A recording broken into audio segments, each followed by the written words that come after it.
subscribe, like the video, and, if possible, join Patreon. But if you don't have much money, you can support the channel by watching the novels on euroaudiobooks.com. Remember that you can participate in the polls so that your favorite novel gets published for free. The specific 6 styles to them first. Whether they want to eat it or not is up to them. Of course, it's not a devil fruit, so there won't be any side effects of turning into a duck. Nami nodded in response and began to explain the 6 styles she knew in detail. After listening, everyone was very excited. They are truly superhuman. Even in the Grand Line, where monsters abound, once you master the 6 styles, you will become a skilled fighter. Moreover, after mastering the basic 6 styles, you can develop different techniques based on your own training, making it highly adaptable. Tempest Kick. Zoro was most interested in this move and grinned. Since you can kick out slashes, you can also use a sword to slash out flying slashes, just like Hawkeye once cut the sea with a single slash. Saying that, he got up from the table. I won't use it, Luffy. Since I'm a captain, I won't compete with a certain perverted kappa. I'm going to train. I just came up with a good idea. Sanji's forehead immediately formed a cross, and he clenched his fist. Haha, then it's perfect, 1 fruit for each of the 6 of us. Sanji, do you want to eat it? Luffy nudged him with a sly smile. Eat it? Of course I will. Sanji's hair was on fire as he picked up one and took a bite, resentfully saying, after I finish eating, I'll send him to hell, saying that I won't use it. It's like he's looking down on me. Nami shook her head speechlessly at this and picked up the remaining fruits, distributing them to everyone. The last one was given to her sister, Nojiko. Also got one. Is it really okay? Nojiko was both surprised and hesitant. Let's eat. Eventually, all the crew members will master the 6 styles. This is the basic configuration of our Straw Hat Pirates. Nami, aren't you my crew member? Luffy laughed. Upon hearing him say this, Nami reluctantly smiled. No wonder Nami is so infatuated with him. She has become a love-struck fool. He is indeed a man that is hard to resist. What an annoying guy. How can she refuse when he says that? Eat, sister. Nami rarely called out sister. I'll start. Usopp decisively ate, swallowing even the fruit core in 1 bite. The rest of the people also began to eat. In the next moment, the 6 people present widened their eyes, digesting the knowledge flooding into their minds. You have arrived at a new island, prehistoric island Little Garden. Reward, 1,000 adventure coins. You have sailed in the Sea of Paradise for 3 days. Reward, 300 adventure coins. You have arrived at new island, Drum Island. Reward, 1,000 adventure coins. Adventure coins, 365, 2665. The dried-up wallet swelled up once again. 3 days later, Drum Island. This is the 3rd island Luffy encountered after entering the Grand Line. It is a winter island. From a distance, it looks like it is covered in a layer of silver-white snow. The most distinctive feature is the 3 cylindrical peaks on the island. It is precisely because of this that the peaks on the island resemble drums, hence the name Drum Island. When the ship sailed into the island from the river mouth, everyone gathered on the deck. What a beautiful island! Kaya, dressed in a white fur coat, admired the snowy scenery with a face full of astonishment. This kind of scenery is something that can never be seen in Syrup Village. At the same time, this is her destination in the Grand Line. Are you happy that I can cure you soon? Luffy sat on the edge of the ship, turned around and smiled at Kaya. Thank you, Mr. Luffy. I'm very happy. Kaya revealed a brilliant smile, as if it could melt the snowflakes of winter. But the people here seem to not welcome us very much. Nami stood beside Luffy, her hands gripping the ship's railing, looking at the soldiers on both sides. Asking for flowers. No, they're not soldiers. Their attire is just that of ordinary civilians, but they're holding guns. Everyone looks at the Straw Hat crew with a mixture of fear and disgust. This is the treatment pirates should receive. The situation in Whiskey Peak was an exception. An exception, Nami said with a laugh, completely unfazed. Luffy, on the other hand, knew what was going on, and being unwelcome was expected. Go back, pirates. We don't welcome you here. If you continue to dock, we will shoot and kill you. A scolding voice came from a militia, and many people had already raised their guns. Among them, a man with a square face, wearing a green winter coat and carrying a giant iron shovel on his back. "Pirates, go back. Don't force us to take action," he shouted. On the deck of the Mariejois, Joseph shouted in dissatisfaction. "We're not here to plunder the city. We just want to find a doctor." Bang! The sound of a gunshot rang out, and a bullet suddenly shot out. Joseph was startled, his pupils shrinking. Iron body. He instinctively tensed his body, the bullet hitting his shoulder, but it sounded as if it had hit steel and was instead deflected. The area where he was hit had a hole in his clothes, but his skin underneath was unharmed. What? The gun didn't work. The militiaman who fired the shot was shocked and immediately looked at the leader beside him. The man with the square face had a solemn expression. Nami helplessly said, "What should we do, Luffy?" "Don't talk. Watch me perform." Luffy grinned. In the next moment, he had disappeared from his original position. When he reappeared, he was already standing in front of the man with a square face. Hundreds of militiamen were shocked and turned their guns towards Luffy. "Dalton, do you know me?" Dalton took a step back, looking at Luffy with suspicion. "I am Monkey D. Luffy, an acquaintance of Dr. Kureha. I came here just to treat a patient." "That old witch." Dalton paused for a moment. Immediately, he waved his hand, instructing the militiamen to lower their guns. At the same time, he looked towards two pirate ships, and on the deck of the Sunny, he saw Kaya. The young lady looked weak and needed the support of another woman. "It must be her. I understand.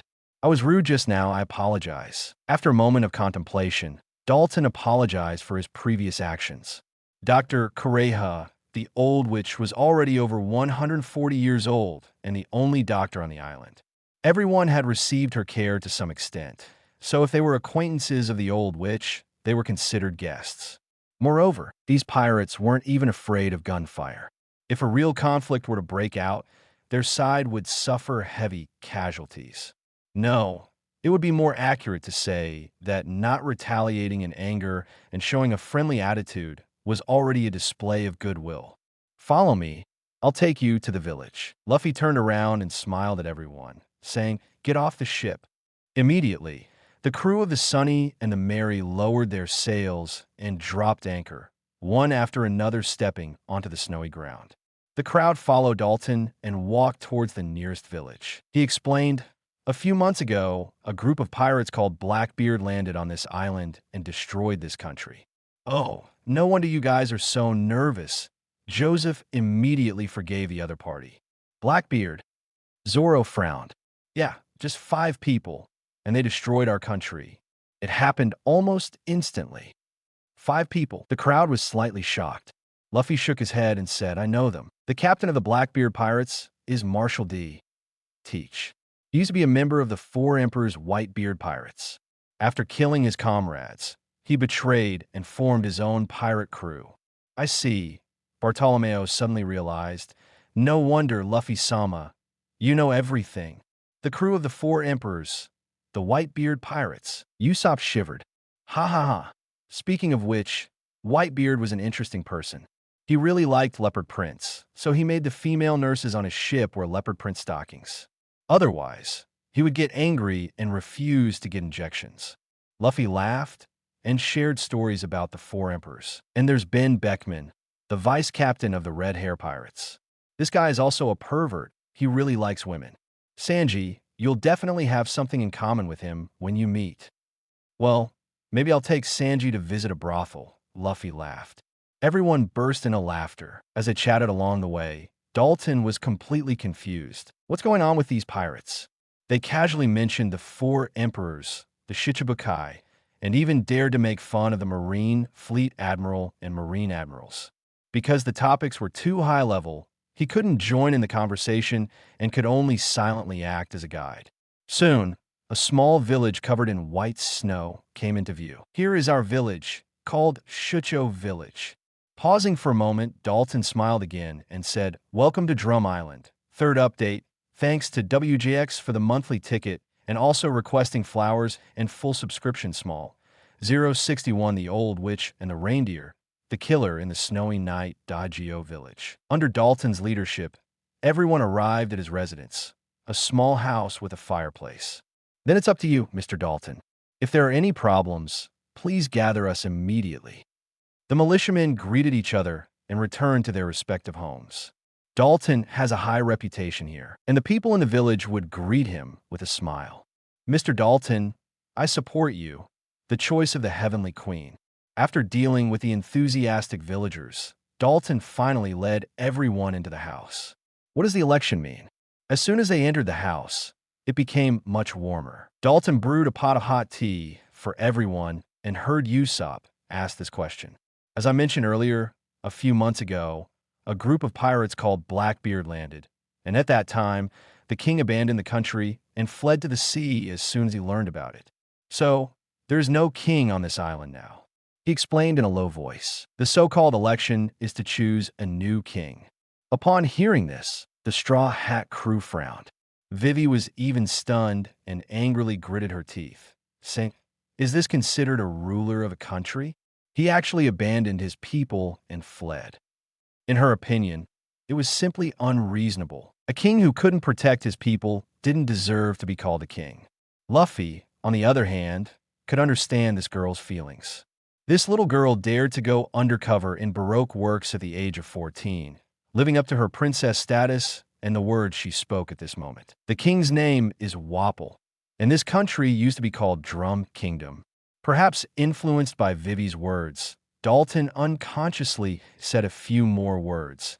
It used to be one of the world's leading medical countries, but this person drove away all the doctors in the country for the sake of his own rule, leaving only 20 people to serve him. And if the citizens want medical treatment, they have to beg him. 957. It's outrageous. Can someone like this really be a king? Vivi was so angry that she clenched her fists. Wait, doesn't that mean there are no doctors here now? Usopp discovered a loophole. No, there is still one, Dr. Kareha. Dalton pointed outside the window and whispered, "Can you see the 3 mountains? The one in the middle is the king's palace, and that old which is living there now." Sanji squinted his eyes and gazed for a moment. Through the thick snow, he could barely see the shadow of a castle. How can we get up there with such height? Even if we use moonwalk, we will run out of strength halfway. There should be some kind of cable car or mountain climbing facility, right? After all, it's the king's palace. There must be a convenient way to go up the mountain. I'll go. Luffy smiled and said, "Kaya, I'll take you up. As for you guys, just stay here for now." "Oh, Luffy, it's up to you." Zoro sat on the side, holding a cup of hot tea, nodding leisurely. Dalton immediately said, "If you want to go up the mountain, it's best to go from the back of the mountain. If you go up from the front of the village, you will encounter Rabbit." Before he could finish, Kaya had already followed Luffy out of the house. "What is Rabbit?" Nami asked curiously. "It's a ferocious rabbit." "A rabbit? Then it's okay." "No, it's a ferocious one." Dalton opened his mouth, but saw that this group of people had no sense of panic at all and had great trust in Luffy, not to mention the idle talk inside the house. Kaya followed Luffy and walked towards the central peak, braving the wind and snow. After leaving the syrup village, the snow on the ground became thicker and thicker. With each step, it could even reach the knees. Kaya, who was weak and sickly, had already started to pant with a red face after walking less than 100 meters. Luffy had to turn around and said with a speechless face, "Let me carry you. If you walk by yourself, it will be dark by the time we get there." Kaya blushed slightly, looked at Luffy, who was already ready to carry her, and without being too coy, gently leaned on Luffy's back, her hands wrapped around his neck. "You're so light," Luffy said in surprise, much lighter than Nami. "I'm sorry. Why apologize?" Luffy carried Kaya on his back and walked calmly. "I'm causing you trouble again, Mr. Luffy." "Indeed. How should I thank you?"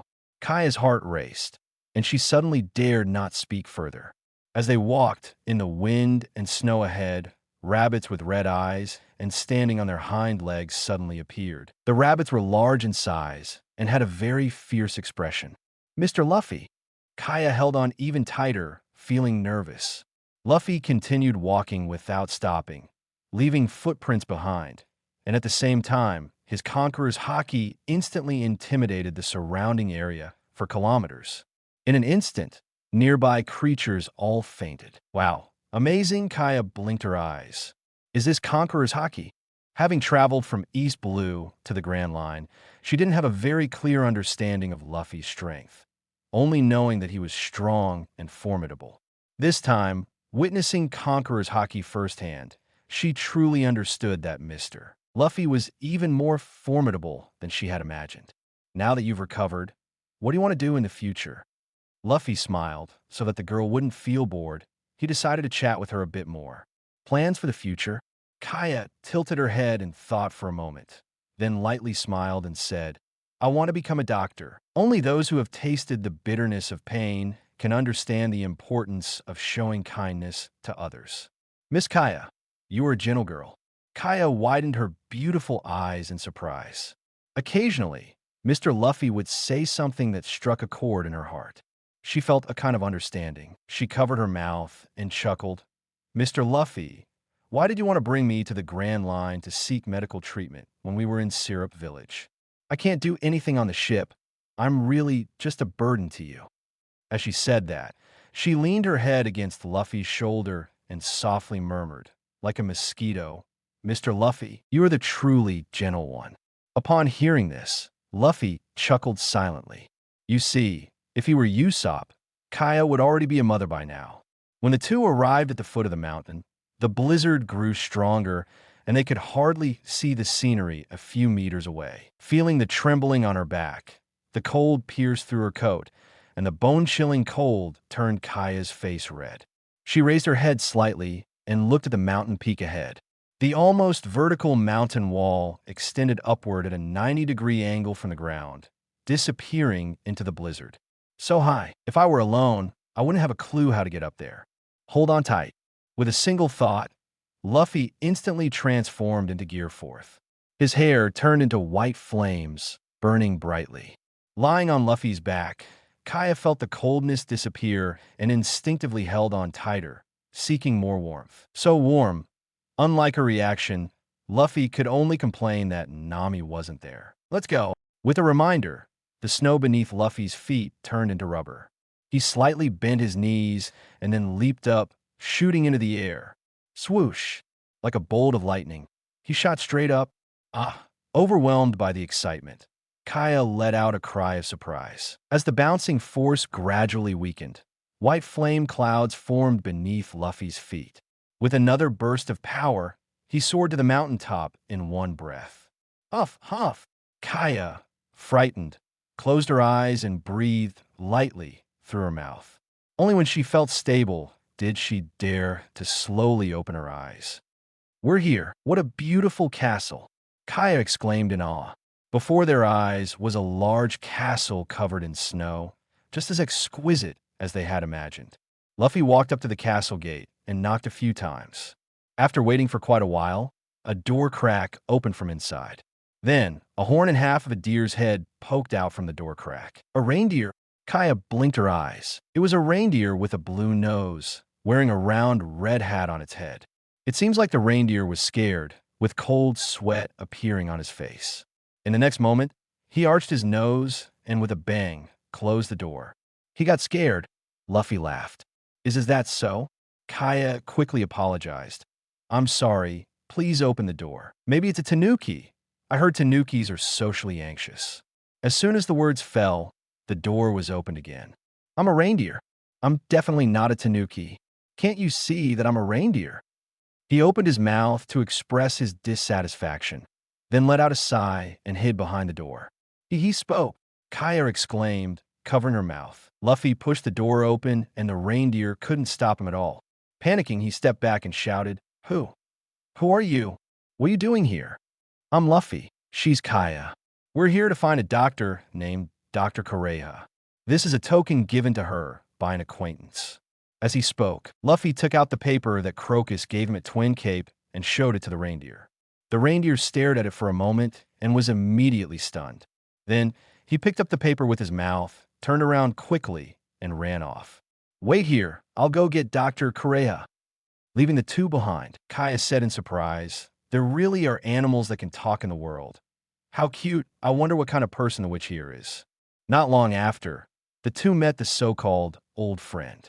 An energetic old lady, wearing a purple jacket, purple leather pants, and 2 decorative glasses on her head. Crocus sent you, right?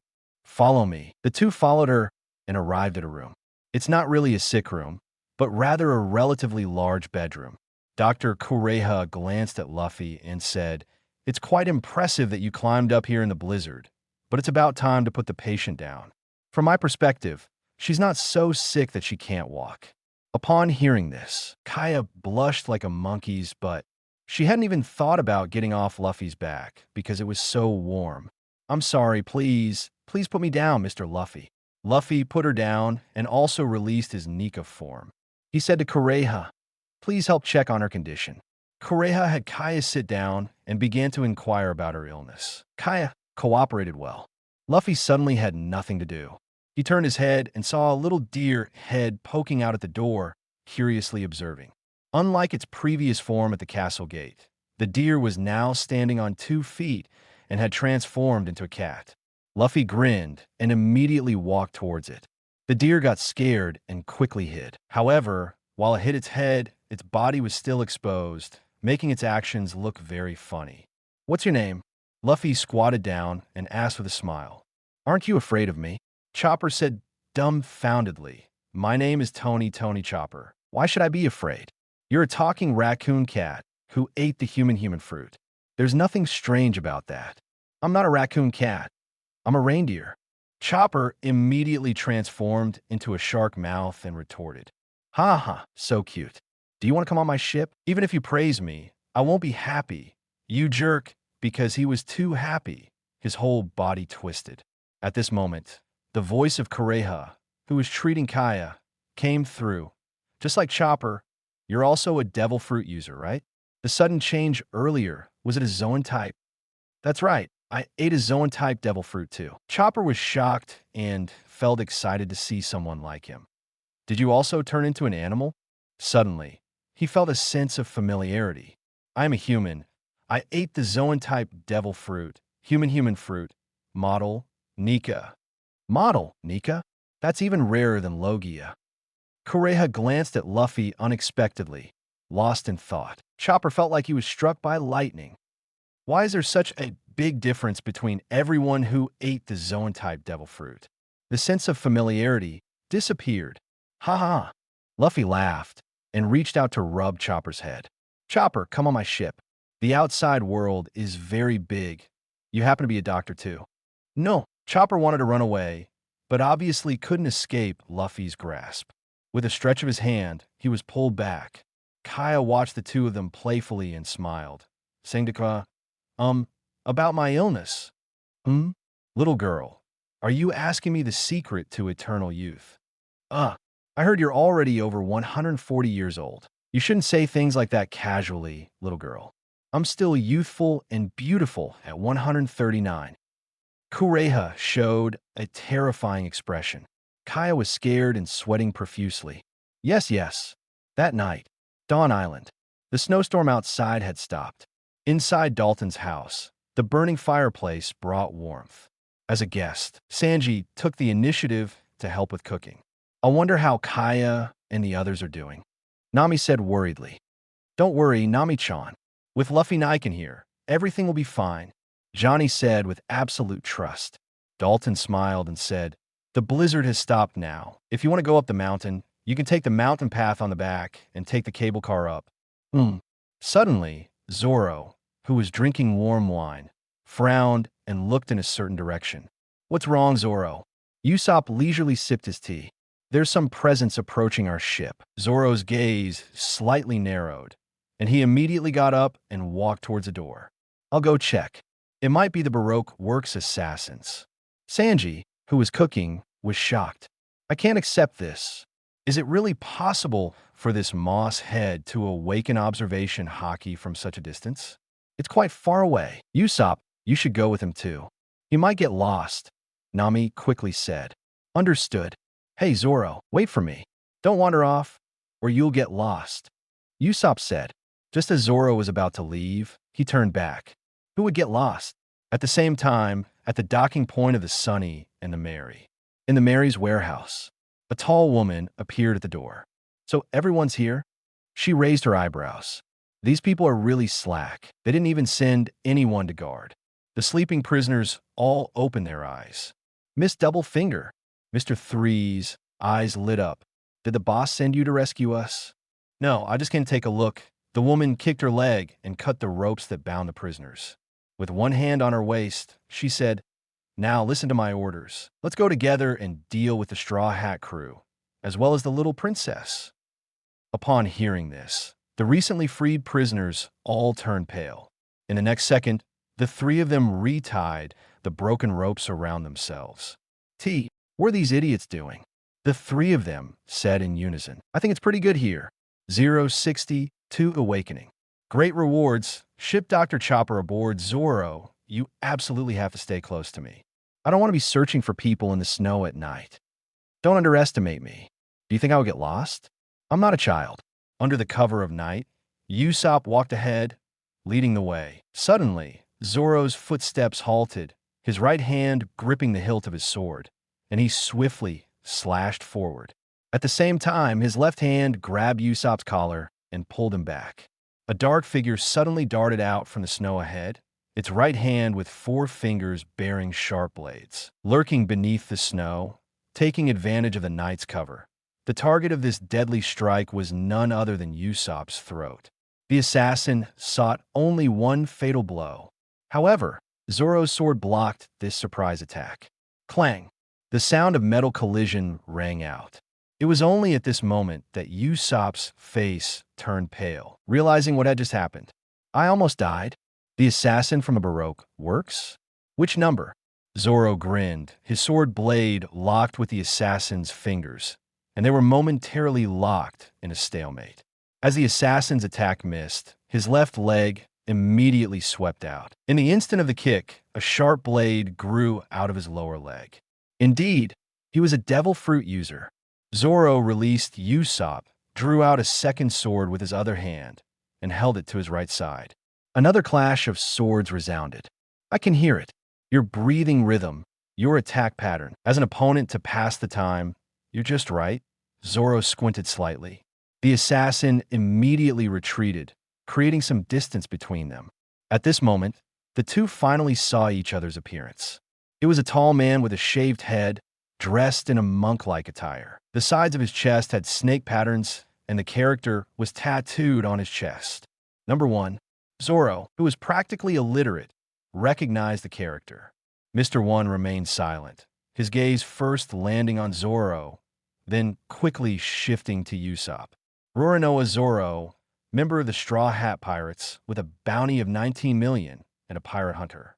The long-nosed one next to him is not on the wanted list. Rather than dealing with a slightly more formidable opponent, he prioritized taking care of the other one.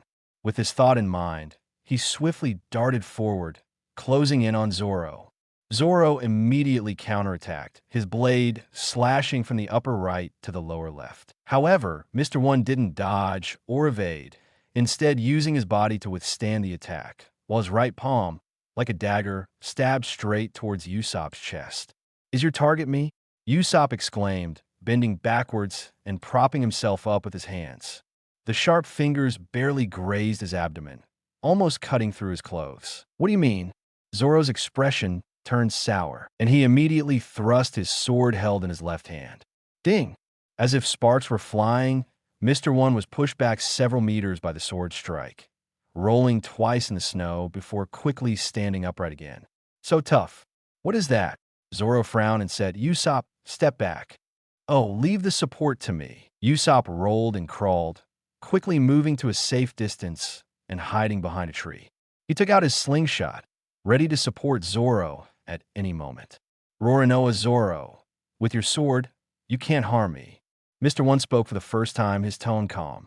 I am Mr. 1, who ate the Supa Nomi devil fruit. Any part of my body can turn into a blade. Your whole body is made of iron? Huh. I don't see you being any harder than Joseph's iron body. Zoro sneered. These ability users were very proud of their powers and would willingly explain them to their enemies to demonstrate their strength. For the past few days, he had been using Joseph as a training partner to achieve the state of cutting iron. Don't be too arrogant, pirate. Mr. 1 had no interest in small talk. His only mission was to kill all the members of the Straw Hat crew, as well as the princess. With a step of his right foot, the accumulated snow instantly burst open, and he flew towards Zoro like an arrow, swiftly gliding through the air.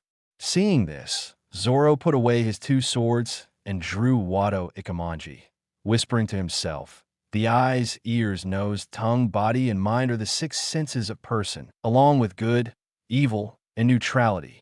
Each of them has its own tranquility and pollution, making a total of 36 afflictions in one's lifetime." He swung his sword through the air. Three-sword style, 36 calamities phoenix, like a silver light descending. The flying slash under the night sky was akin to the tempest kick in the six styles, with the sword energy radiating like spikes. Mr. One's pupils contracted, and he immediately changed his posture, crossing his arms in front of his chest. Thoof! The sword energy landed on his forearms, instantly sending him flying. A trace of blood streaked across the air. Rolling on the snowy ground, Mr. One continuously flipped his body, dissipating the impact. You have actually reached the realm of cutting iron.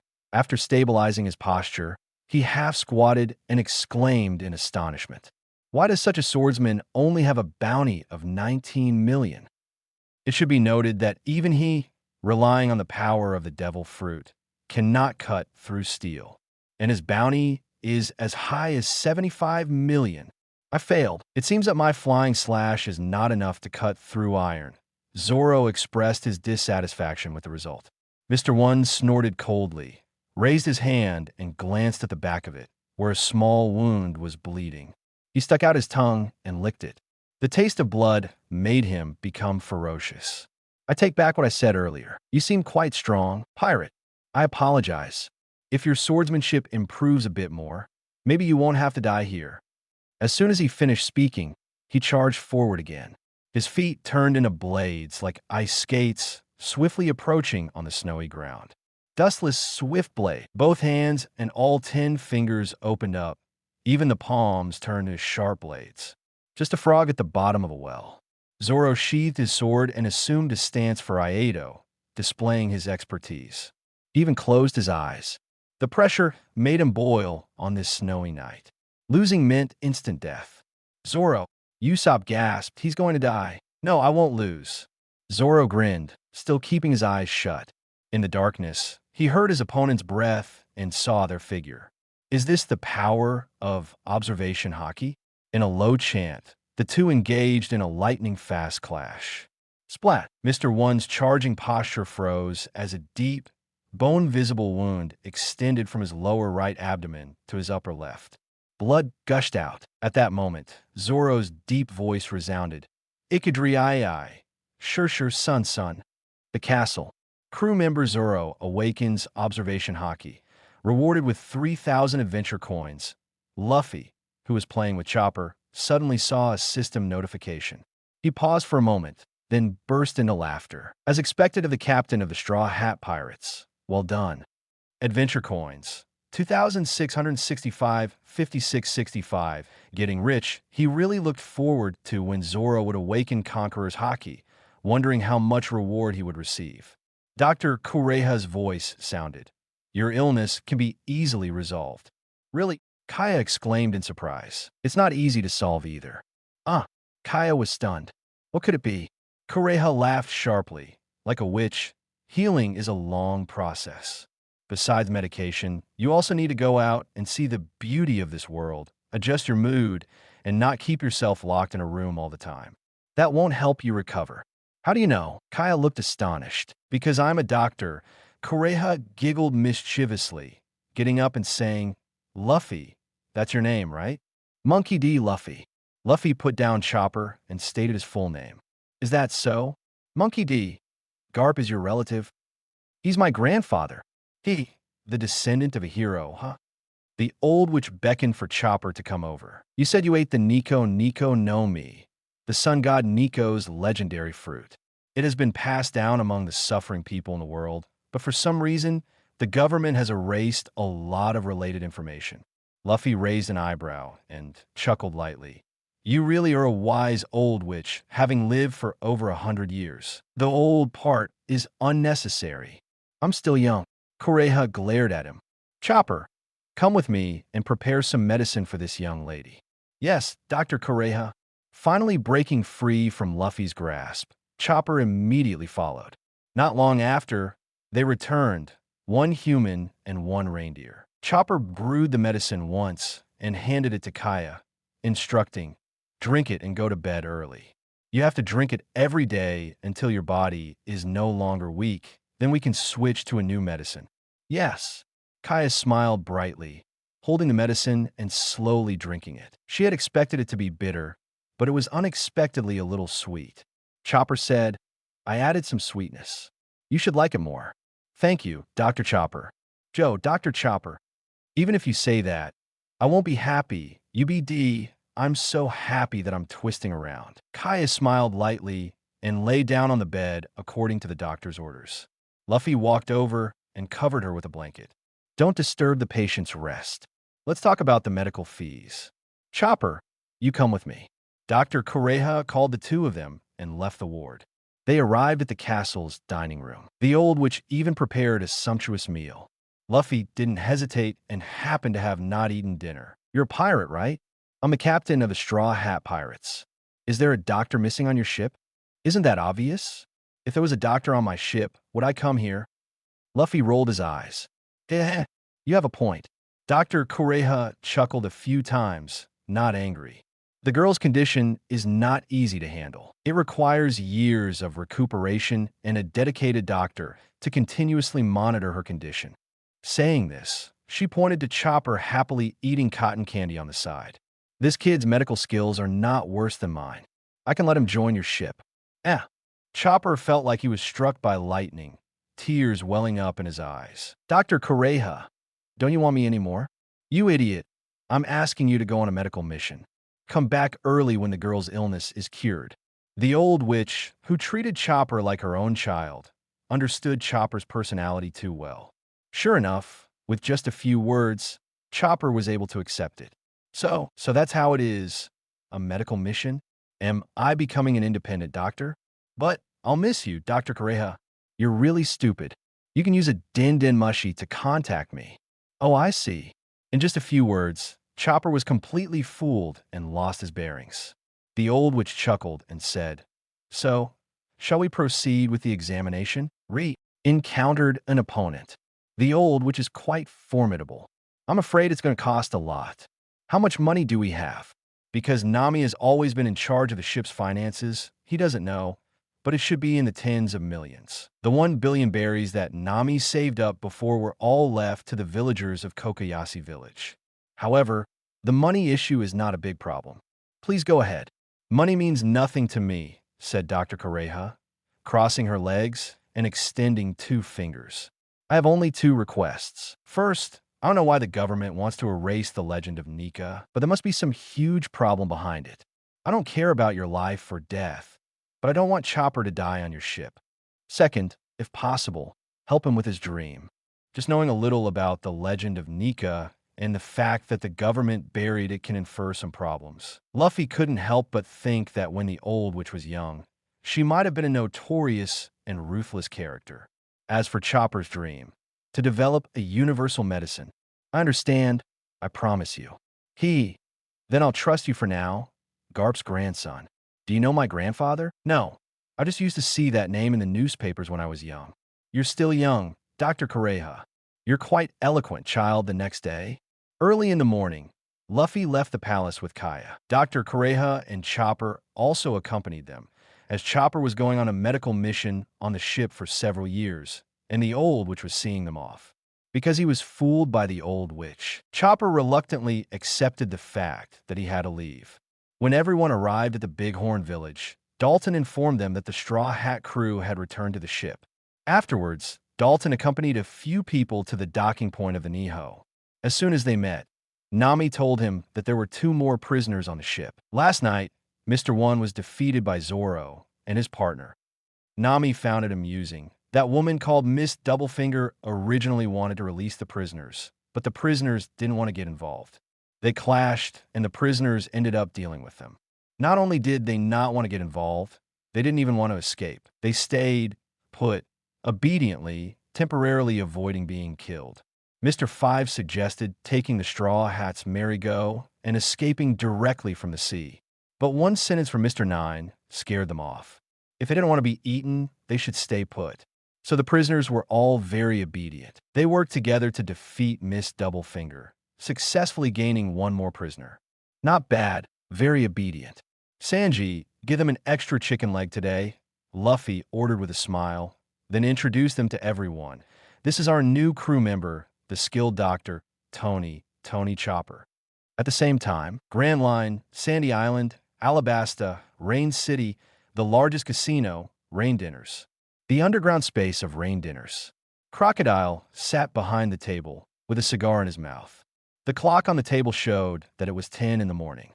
The time for the mission report had already passed. It seems that Mr. One has also failed. A shadow fell over his eyes as he spoke coldly. Let's move the plan forward, Miss All Sunday. Yes, Mr. O. Robin nodded, smiled, and picked up a din mushy to contact the other members. 063 Advanced Armed Color Emission. A silver light across the sky.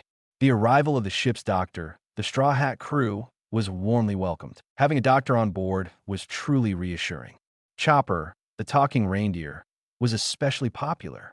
Nami, is the magnetic force on this island fully charged? While everyone was welcoming Chopper, Luffy asked Nami. Nami glanced at the compass on her wrist and nodded. After one night, the compass has stabilized. We can set sail anytime. Luffy, are we leaving now? Let's go. Luffy nodded, turned around, and smiled at the two who were seeing them off. Thank you, Dr. Kara, Mr. Dalton. Have a safe journey. Kureha just smiled, while Dalton offered his blessings. Then he remembered something and quickly said, a pirate named Ace came here before. He entrusted me with a message for someone named Luffy. He will be waiting in Alabasta for 10 days. That person should be you, right? It's me. Luffy nodded. Sanji, who was pulling up the anchor, looked curious. Ace? Who's that? He's the son of the Pirate King, Roger. He was my sworn brother when I was a child, and now he's the captain of the 2nd Division of the Four Emperors' Whitebeard Pirates. Luffy explained casually. The scene fell silent. Only the sound of the wind and snow howling remained. Even though they knew their captain had relatives and acquaintances all over the world, they were shocked to hear that he was the son of the Pirate King. Usopp couldn't accept it and held his head, saying, The son of the Pirate King? Luffy, how many incredible relatives do you have? Luffy laughed and waved his hand, beckoning everyone to board the ship. All right, everyone, let's set sail. The group of people still couldn't believe it. Dalton was also dumbfounded due to brain overload. That kid who ate the free meal turns out to be Roger's son? No, how could Roger have a son? It's unbelievable. The government back then killed countless pregnant women around the world, including some newborn babies, all wiped out. Dr. Kureha muttered thoughtfully. They actually left behind descendants. After some preparations, the four of them were ready to set sail. At this moment, a strangely shaped large ship approached from outside the river. With an oval-shaped hull, the bow of the ship resembled a hippo's head, wearing a crown on top. There was a mast in the center of the ship, flying the pirate flag. As it entered the river, many people climbed up the mast to furl the sails. There were also large gear-like structures on both sides, indicating that this ship not only had sail power, but was also a steamship capable of sailing without wind. On the three-decked ship, a man wearing thick winter clothing jumped down from the ship amidst the crowd's adoration. The man was fat, with deep purple hair, a large mouth, and a cylindrical chin made of iron, even wearing an iron outer armor over his clothes. After jumping off the ship, he opened his arms and excitedly said, I'm finally back. My homeland, my beautiful country. Your king has returned. Cheer. Wapple. Seeing this person, Dalton's expression immediately became extremely ugly. You have the audacity to come back. Many soldiers came down from the ship and quickly gathered behind Wapple. Wapple's cheer abruptly stopped. He blinked his small eyes and saw Dalton in the crowd at a glance, immediately curling up his mouth.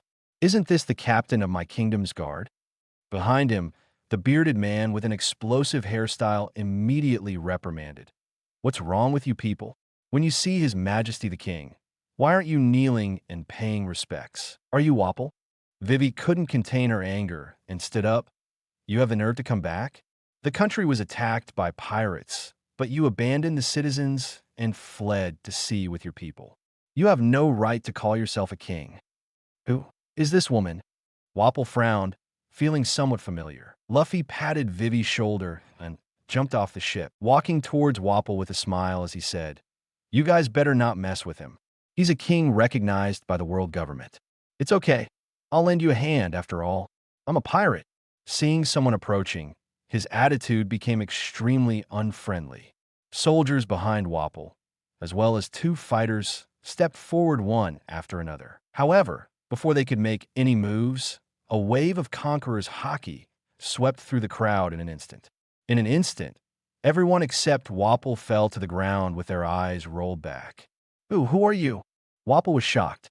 "Daring to attack me. Do you know what you're doing? I am the king of the Drum Kingdom. I am your father." Luffy grinned and unleashed a punch imbued with armament haki, smashing Wapple's round chin. Spitting blood and screaming in agony, Wapple was sent flying by the punch, soaring hundreds of meters away and landing directly in the sea. As a devil fruit user, he would probably sink to the bottom of the sea, enriching the diet of marine creatures. Dalton stood there with his mouth agape in shock. "No need to thank me. You can report to the world government that the Straw Hat Pirates attacked the Drum Kingdom and killed the former king, Wapple." Luffy waved his hand and leaped onto the Sunny, saying with a smile, "Goodbye, future king of Drum Island. The rest of you can handle it however you want." Dalton was shaken in his heart. "Mr. Luffy." Dr. Kureha chuckled and rubbed her forehead. "Such pirate-like style. Goodbye, Monkey de Luffy. Stay healthy, Chopper." With the latter sentence, she bid farewell to Chopper on the Mary. "Dr. Kureha." Chopper burst into tears, crying and howling toward the sky. Luffy grinned. "Set sail, everyone." "Ooh, you have sailed in the Sea of Paradise for 3 days. Reward, 300 venture coins." 3 days later, in the morning, Luffy walked onto the deck and stretched lazily in the sea breeze. According to Vivi's estimation, it would take about 2 more days to reach Alabasta. He opened the adventure shop, and after many days, finally found a haki fruit. Buy it. Eat it. Armament haki. IV4 LV5 this time. Not only has the amount of haki increased, but also a new ability has been mastered. He has finally reached the advanced stage of armament haki. Clasping his fist, he wraps haki around the surface of his fist, and the red haki seems to flow. Emission. Just like observation haki, it is called Mind Network on Sky Island. Armament haki is also called emission in Wanakuni. Of course, there are slight differences between emission and armament haki. It is an advanced version of armament haki, a flowing armament haki. At the moment of reaching IV5, he comprehended emission and internal destruction in addition to the basic hardening and wrapping of armament haki. Let's not talk about emission for now. What is really worth paying attention to is the latter. Internal destruction. It can emit armament haki, penetrate the surface of an object, and directly destroy its interior. This way of using armament haki is very advanced. To give a comparison, it is similar to the true damage that ignores defense in games. At the same time, when using internal destruction, hardening, wrapping, and emission can all be used simultaneously. Luffy's combat power has undergone a small qualitative change. Kaido, the famous mentor in the New World, once said, "Haki surpasses everything." Let's not talk about whether this guy himself ate a mythical Zoan, but the importance of haki in the world of pirates is unquestionable. While pondering, there was a commotion behind him. Luffy closed the adventure shop and turned around to look. He saw Chopper carrying a bowl of prepared medicine, running from the barrier bridge of the Mariejois. "Hey, Chopper," delivering medicine to Kaya. Luffy. Chopper concentrated on holding the medicine, suddenly heard a greeting and was startled, almost dropping the bowl. "You have to drink it every day. Only then will you gradually get better." Kaya's message, in the library, "Go quickly." Watching Chopper enter the cabin, Vivi and Nami subsequently arrived on the deck. Luffy. Good morning, Mr. Luffy. They greeted one after another. Nami closed her eyes and sensed the atmosphere with her body, then smiled and opened her eyes. The weather ahead is good. It will be a peaceful voyage today. Don't let your guard down, Miss Nami. The weather in the Grand Line is unpredictable. Only in the waters near the islands will it be relatively stable. Don't worry, Vivi. We'll reach Alabasta in 2 days. The two women walked to the edge of the ship, breathing in the fresh air, feeling extremely relaxed. At this moment, the sound of seagulls came from the sky, and a news bird landed. The intelligence of news birds is high, with a news package hanging around their necks. It used its beak to take out a newspaper from the package. Vivi walked over and stuffed a coin into its mouth. Thank you. Here's 100 berries for you. The news bird flew away contentedly. Vivi picked up the newspaper and started reading, the smile on her face gradually disappearing, and her hands holding the newspaper trembled slightly. What's wrong? Nami noticed her friend's small movements. Alabasta, there's a rebellion. Vivi's face turned pale. 100,000 Royal Army soldiers have defected. The original Royal Army had 600,000, and the Rebel Army has 400,000. Now, the numbers on both sides are equal. Her voice trembled. King Cobra is in danger. Father encountered an assassination by rebel soldiers. Nami was also surprised. Luffy walked over, took the newspaper from Vivi's hand, glanced at it, and nodded. It seems that Crocodile acted in advance. Is it because the operation on Drum Island failed? Nami hurriedly asked. The eternal pose was given by him, and he also arranged assassins in advance, so he knows her location clearly. The enemy is not stupid either, since the operation to eliminate Vivi failed. As long as we seize control of the country before Vivi returns, we can deal with the little princess later. Vivi was very uneasy. What should we do? Father was assassinated, and the news says that the Royal Army has erupted into a full-scale war with the Rebel Army. There's no time. It's something we expected. Luffy was not surprised by this. The content in the news happened yesterday. There's no use in being anxious now. Luffy-san. Vivi bit her lip hard, completely at a loss. There are still 2 days until Alabasta. What should she do? Maybe everything will be over when she returns. What about the Marines? We've already reported to the Marines, and it was to the highest level, Admiral Sengoku. What about their actions? It has been 8 or 9 days since we reported from Whiskey Peak, and there has been no feedback. Vivi showed a look of despair. Luffy, at this moment, Nami said helplessly, you must have a solution, don't bully Vivi. Upon hearing this, a glimmer of hope appeared in Vivi's eyes as she looked at Luffy with an expectant gaze.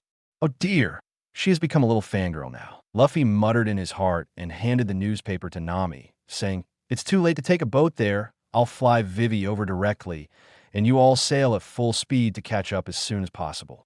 Upon hearing these words, Nami was immediately startled. She grabbed Luffy's hand and said nervously, are you planning to fly over there in Unico form? And with someone else? Can your stamina handle it? Once your stamina runs out, you'll fall into the sea. At this moment, she was more worried about Luffy than her recently acquainted best friend or anything related to Alabasta. If she had to choose between the two, she would rather not care about Alabasta's affairs and not have anything happen to Luffy. Luffy-san. Vivi was also shocked. This is completely risking his life. Using abilities consumes stamina, not to mention that Silver Sun God form. She had briefly seen it on Little Garden. It'll be fine, don't worry, Luffy smiled. He had eaten the sundae through sundae fruit, so even if he was rushing, he could maintain his Nico form all day without any problems.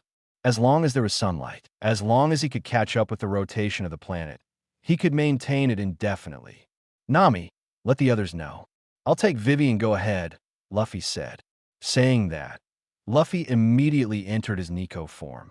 He grabbed Vivi's hand and leaped into the sky. The next moment, white flames appeared under their feet, like a beam of silver light, crossing the sky in the direction of the log pose. In the blink of an eye, they disappeared. Alabasta, the capital, Alyabarna. King Cobra sat on the throne, expressionless, looking down at the Marines below. There was a tall and sexy woman with a cool pink middle-parted long hair and a pair of purple sunglasses on her forehead. Naval Headquarters Colonel, Black Cage Hina.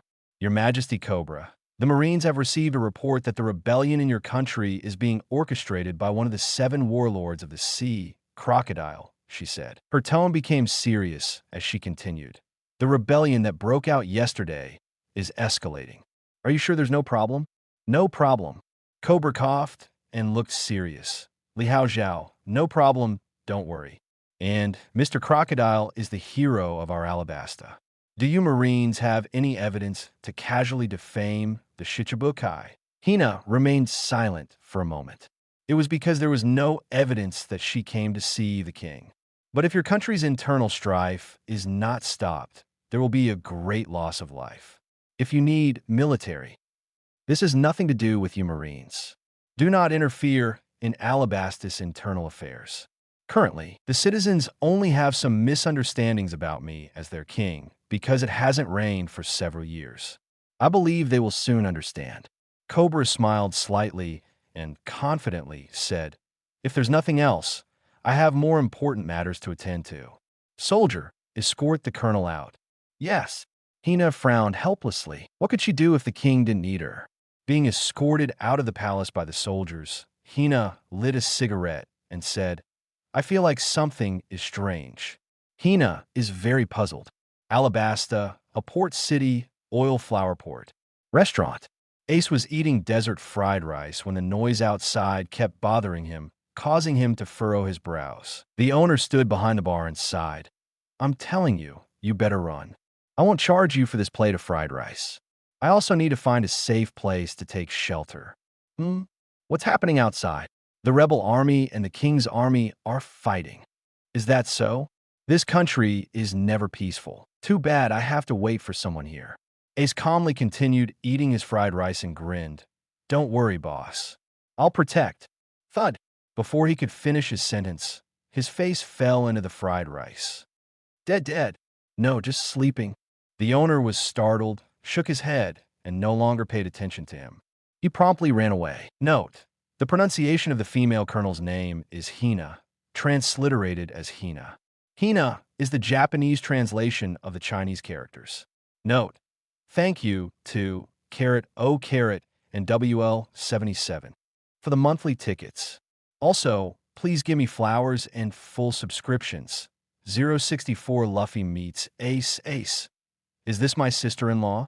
In a certain airspace, Luffy held Vivi and a princess, Carrie, and flew rapidly towards the direction of the Alabasta Kingdom from an altitude of over 4,000 meters.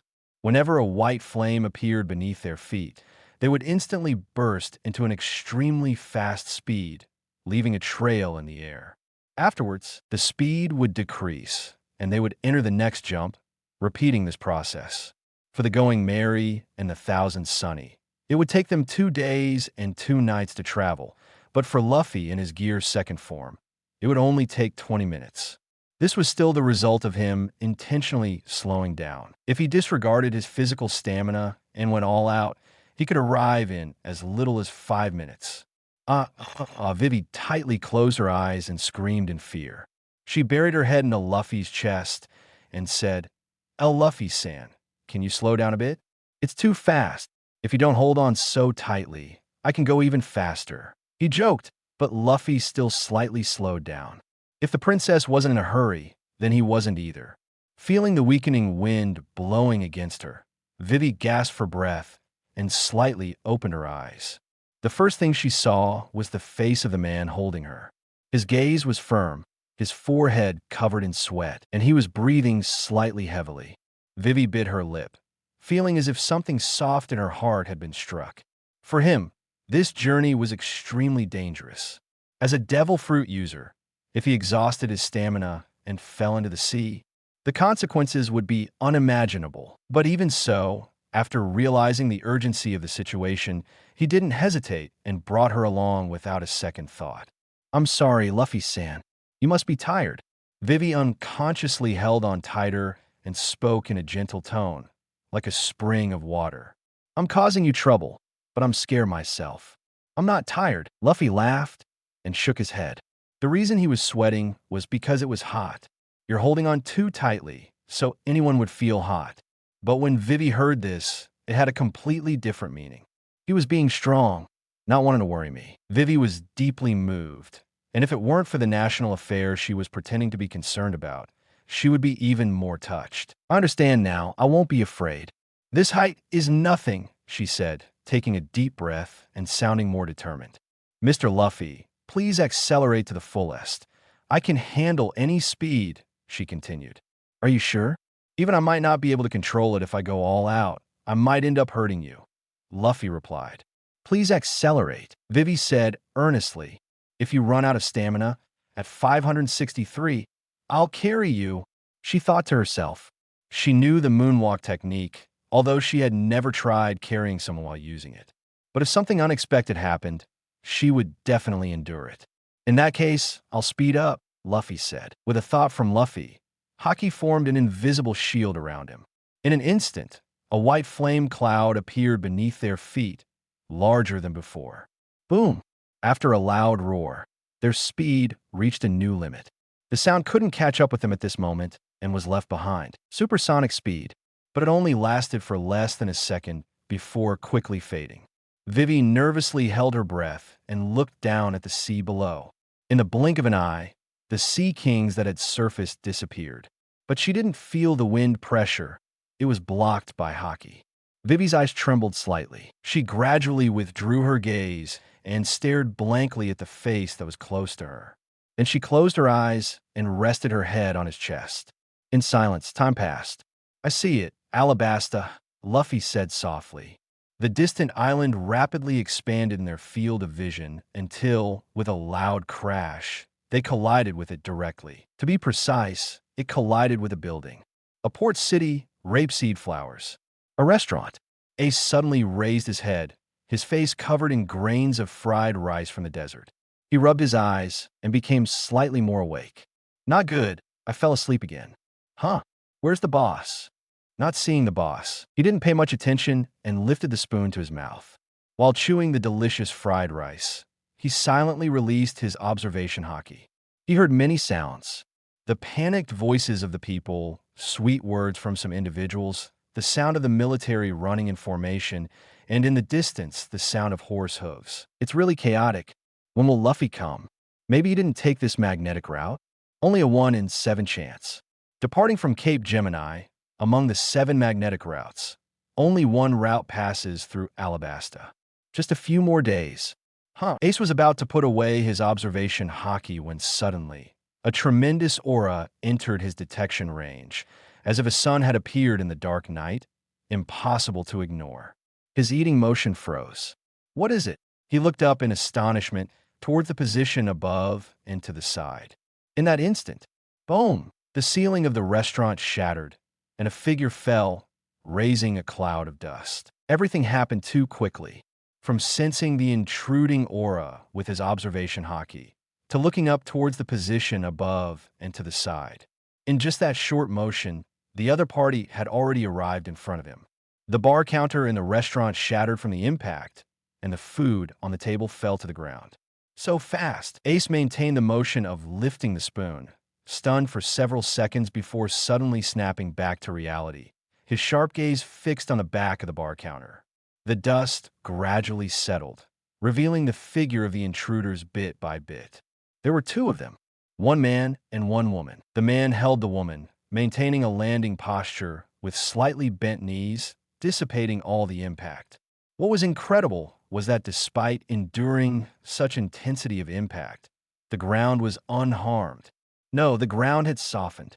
Like rubber, it sank in, but slowly bounced back, returning to its original state. Ace's mouth hung open in astonishment, his gaze slowly shifting upward, all his attention focused on the man.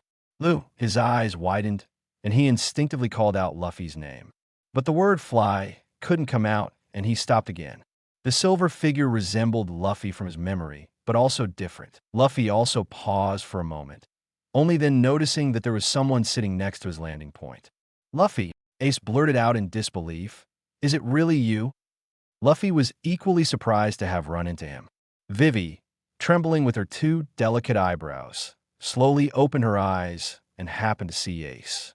"Mr. Luffy, have we arrived?" she asked in a low voice, still shaken.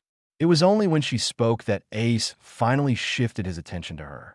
The man held the woman, and the woman held the man. Anyone would think the same in this situation. "Is this my sister-in-law?" Ace was first taken aback, then grinned.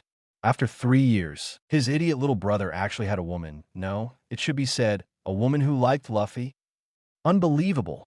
As the older brother, it is important to have manners at this time and leave a good impression on my sister-in-law. I can't ruin my younger brother's relationship. Thinking of this, he quickly stood up and bowed 90 degrees. "Hello, I am Ace. My incompetent younger brother has been taken care of by you." Vivi looked confused and instinctively waved her hand, saying blankly, "I am the one who has been taken care of by Mr. Luffy all along." After speaking, she looked at Luffy with a bewildered look for help. Luffy was silent for a while before speaking. "Why don't you come down first?" "Ah, sorry." Vivi blushed and quickly got out of Luffy's arms. "This is Ace. I mentioned him briefly on Drum Island. He is my sworn brother from when I was a child." Luffy explained to Vivi first, then introduced Ace. "She is Princess Vivi of Alabasta." "Princess? Pirates and princesses?" Ace looked surprised. Could it be that this guy kidnapped her? One of the things pirates love to do is go and capture princesses. It's not uncommon for princesses to be kidnapped by pirates and sold as slaves. However, upon closer inspection, these two seem to have a good relationship and a close attitude. I'm overthinking it. How could Luffy do such a thing? Long time no see, Luffy. Regardless of whether she is a princess or not, it doesn't matter. Ace grinned and reached out his hand. Long time no see. Luffy slapped his hand and shook hands with him. At the next moment, the two began to compete in grip strength. But obviously, facing Luffy in his Nico form, Ace was no match at all. "You've grown, Luffy. By the way, what's with your appearance?" "It's a long story, and I doubt you're interested." While saying this, Luffy released his Nico form. Ace didn't ask further. "I'm tracking a man and happened to come nearby, so I thought I'd drop by to see you. It was you who triggered the Summit War. What kind of strength do you have to dare to go after Blackbeard?" Luffy shook his head. "I don't have time to chat right now. There's something important I need to do." Saying this, he glanced at Vivi. Vivi, who understood the signal, immediately spoke up. "I'm sorry, Mr. Luffy, Mr. Ace. You've just reunited, and I'm sure you have a lot to talk about." She explained the situation in Alabasta. Ace couldn't bear it when he heard this. His sister-in-law's matter was his matter. "Crocodile, huh? A Shichibukai, huh? We'll fight the Shichibukai. Let's go, Luffy." "Vivi, that BD Crocodile dared to do such a thing. It's unforgivable." He took the lead and walked towards the door. Vivi blinked her eyes, wondering how there suddenly was another helper and why they were more enthusiastic than her. "Mr. Luffy, is your brother very strong?" "He's a Logia user with the Marimara fruit ability, with a bounty of 575 million berries." Luffy laughed. "He's just average, not as strong as me." "I can't let that slide, Luffy. After we deal with Crocodile, I'll have a match with you to see how much you've grown in these 3 years." Ace's voice came from outside the door. "Let's go." Luffy smiled slightly and pulled Vivi along. It was a completely subconscious action. Vivi was completely unaware and naturally followed along. The three of them walked side by side on the street. Noticing that the two were holding hands, Ace nodded silently. So she's his sister-in-law after all. Luffy misunderstood. This kid wouldn't do something like kidnapping a princess. But then again, how come I didn't notice before? This kid has this kind of ability? Men really change after being apart for 3 days. I have to look at him with new eyes. The strength that came down from the sky earlier was enough to shock him. He might not even be able to beat Luffy now. I say, Ace, you're the captain of the Whitebeard Pirates 2nd Division now, right? That's right, what about it? Are you coming too? Hearing Luffy's question, Ace smiled and extended an invitation. I'm not interested in being someone's son. Listen to my advice. Quickly resign from the position of the 2nd Division captain, Luffy said seriously. Why? Ace was taken aback. Do you know who the previous 2nd Division captain was? Kazuki Oden. When Ace first took over as captain, he didn't know who the previous captain was, but someone later told him. He looked at Luffy in confusion. Kazuki Oden, do you dare to take on this position? This position is cursed. Luffy shook his head. How did Kazuki Oden die? He was boiled in oil and shot. How did Ace die? In the Summit War, he was punched through the chest by Admiral Akainu while protecting the original Luffy. But this is just superficial. In reality, both of them are stupid to death. If Ace didn't block that attack, Luffy definitively wouldn't die. How could the protagonist die? Maybe he would awaken the sun god on the spot. He doesn't have to die either. The position of the vice captain of the second team must be cursed. The two of them chatted along the way, and Vivi just listened silently, not daring to interrupt. It wasn't until this moment that she realized that Luffy had been holding her hand all along, and her face turned red as she started to daydream, losing interest in interrupting. Speaking of which, where are you taking us? After walking for a while, Luffy suddenly asked. I've only been in this country for a few days too.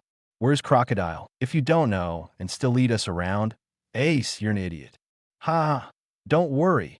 That guy's goal is to steal this country, right? He'll definitely show up in the capital. Let's go there directly and wait for him. Ace laughed. By the way, we can also meet Vivi's father. You should behave well then. Good luck. Upon hearing this, Vivi finally came to her senses and immediately remembered her father being assassinated yesterday. I'm very worried about my father's situation. If we go to Alyabarna from here, it's in this direction. She pointed to the north. It's about 220 kilometers to reach the capital. Mr. Luffy, let's go to the capital first. Luffy had no objections to this. Then let's go. Immediately, the three of them headed towards the direction of the capital on foot. Thinking about Vivi's father, Nefertari Cobra. No, the correct name is Nefertari D. Cobra. Luffy also happened to have a place he was very interested in and wanted to ask about it. This question was more important than Crocodile. Note, according to the information I found, Alabasta is approximately 140,000 square kilometers in size. It's roughly equivalent to Anhui province or Greece. P.S. Thanks to Heliod for the monthly ticket and also requesting flowers and full subscriptions. 065 Aces Shock. Maramara fruit. Dogs don't eat. Alabasta is a desert country. After leaving the port city of Yuzawa, it didn't take long to enter the vast desert. Even in the morning, the sun in the sky still made people sweat profusely, with temperatures reaching 40 to 50 degrees. The sunlight shining on the sand dunes created a mirage-like distortion in the atmosphere. Luffy had to take off his coat, leaving only a relatively cool outfit. Luffy, let me carry it for you. Vivi took the clothes that Luffy had taken off. Luffy, of course, didn't hesitate to hand over the coat to Vivi. Seeing the girl's troubled face, he said, Don't worry, your father will be fine. Yes, thank you for your kind words. Crocodile has two goals. One is this country, and the other is the ancient weapon Pluton buried in this country. He won't kill your father to reveal its whereabouts. Luffy added a sentence. He mentioned the Pluton matter when he met Robin at Whiskey Peak. Vivi certainly knew, but only knew a little bit. Now, hearing him say this, she immediately felt much better. At least for a short time, her father wouldn't be in danger. At this moment, Ace couldn't help but say, Is it still far? According to our speed, we should arrive at the capital tomorrow morning. Vivi held Luffy's coat and whispered, If we can find a few camels or horses, we could arrive by 3 or 4 in the afternoon. In a vast desert, there were obviously no camels, let alone horses. There was only sand in the desert as far as the eye could see. Ace looked at Luffy and grinned. Luffy, let's have a race, just like when we were kids. Let's see who can reach the capital first. Just a race isn't interesting enough. The loser has to promise the winner a condition. Luffy also laughed. You think you can beat me? Even a dog wouldn't eat the Maramara fruit. 3, 2, 1. Ace laughed heartily, and as the countdown ended, he ran out first. You foolish Udido. You even have to bring a girl with you. I've already won. What are good conditions to propose?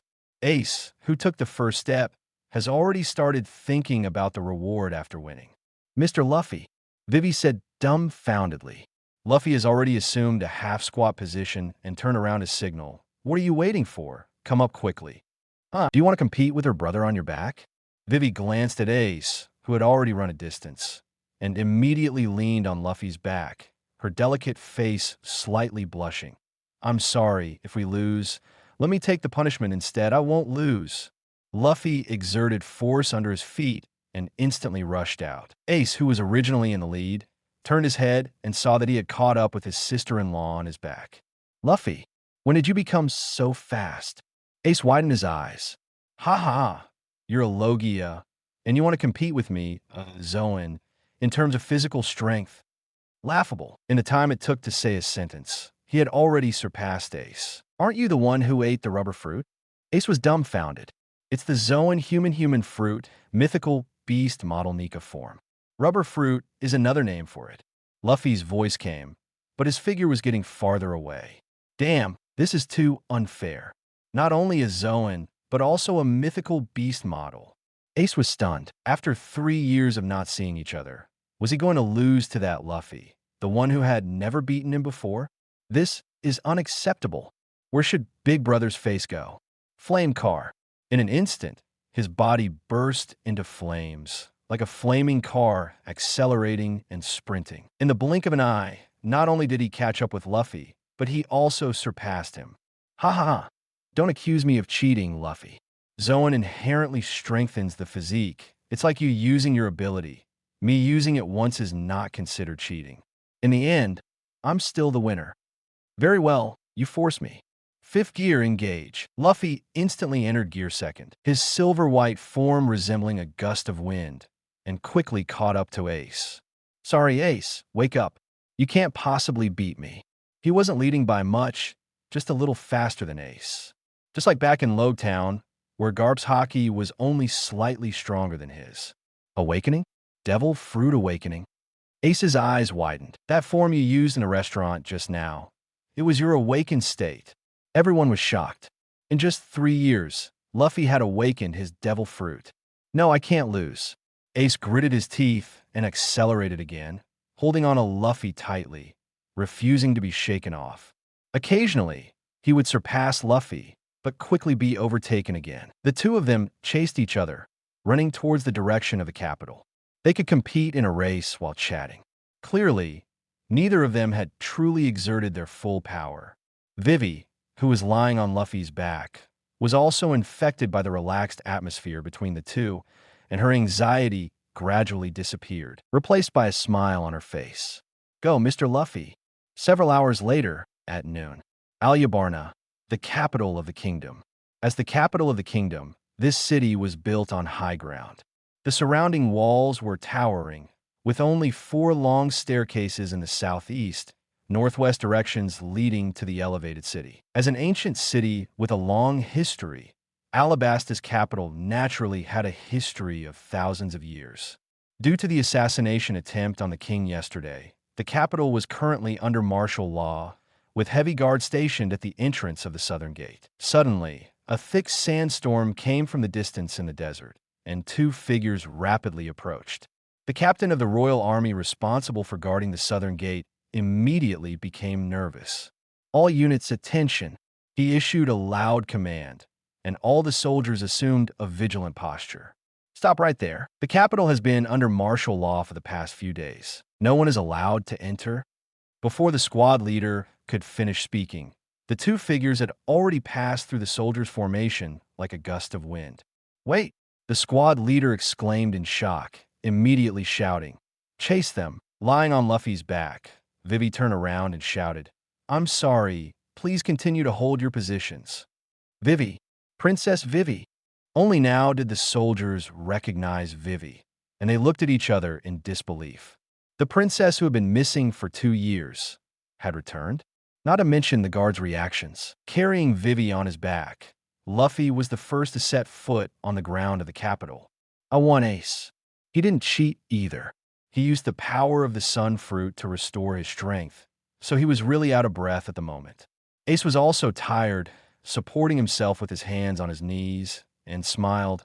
I'm really impressed. Mythical Zoan users are indeed monsters in terms of stamina. Vivi got off Luffy's back and became anxious. Mr. Luffy, Mr. Ace, let's go to the palace to see my father first. The three of them quickly arrived at the front of the palace. After Vivi revealed her identity, she was immediately invited into the palace. And this scene happened to be seen by nearby Marines. Colonel Hina, that's Princess Vivi, Straw Hat Luffy, and Fire Fist Ace, a Marine exclaimed in surprise. What kind of lineup is this? The princess and the pirates together? And not only the grandson of Vice Admiral Garp, the captain of the Straw Hat Pirates, but also the captain of the 2nd Division of the Four Emperors Whitebeard's crew? Hina, with a cigarette in her mouth, watched the three of them enter the palace. Princess Vivi is the informant. Admiral Sengoku asked me to contact her. She has evidence of Crocodile's crimes. But what about the pirates? Hina was very puzzled. Hina furrowed her brows, wondering what exactly was happening in this country. You all stay here, she said, leaving the others behind as she followed along. The palace, the grand bathhouse. Since they were covered in sweat, Vivi arranged for Luffy and Ace to go bathe. Meanwhile, Vivi herself was anxious to see her father and confirm the king's safety. The two of them soaked in the cool pool water, finally feeling relieved from the heat. It seems like the king is fine, Ace said with a satisfied tone, finally relieved from the scorching heat. As users of devil fruit powers, they would feel weakened if half of their bodies were submerged in water, as the water in this world contained a substance called P-substance, which was the natural enemy of devil fruit powers. Of course, both Ace and Luffy had a certain level of resistance to it, so it wasn't a big problem. Especially Luffy, who had eaten the awakened sun god fruit, had a high level of resistance to this substance. Even if his whole body was submerged in water, he could still have the ability to move for a short period of time. No, the king might not be safe. Luffy continued to use his observation haki, paying attention to the situation inside the palace. There are many undercover agents in the palace guard, he said. Ace was taken aback and also activated his observation haki, hearing some subtle voices. It's Fire Fist Ace and Straw Hat Luffy. What a perfect opportunity. Let's kill Princess Vivi and frame these two pirates. Impressive, Mr. Two. The voices came from the direction of the king's palace. Oh no, Vivi is in danger. Ace's expression changed. It's Mr. Two, the user of the clone fruit. He perfectly replicated the situation in Wano country. Luffy chuckled, getting up from the bath. Ace, I'll take care of it. Join me after you finish bathing, he said. Do you need help? It's just a little rat. Luffy put on the clothes prepared by Vivi for them, and then walked out. The royal palace, the palace where the king usually receives guests. Father, Vivi looked at the unharmed Cobra, and her nervousness instantly relaxed. Cobra stood up from the king's throne, walked down the steps with an excited face, and said, Vivi, you're finally back. I thought something happened to you. Please give me flowers. Zero. I'm sorry, father. 2 years ago, I infiltrated an organization with Igaram and investigated some truths about the domestic rebellion. Vivi said angrily. Behind all this is the work of the 7 warlords of the sea, Crocodile. In these years, there have been constant appearances of pirates, and every time he intervened and resolved the situation, the people also regarded him as a hero. But this is just a facade. It's his plan. He secretly controls a criminal organization called Baroque Works, with the goal of stealing the power of this country. He also used a banned substance called dance powder to steal all the rainwater in the country, causing the country to have no rain for 3 years. The purpose is to make the people resent and be dissatisfied with you. Father, Vivi emotionally exposed Crocodile's conspiracy and tricks.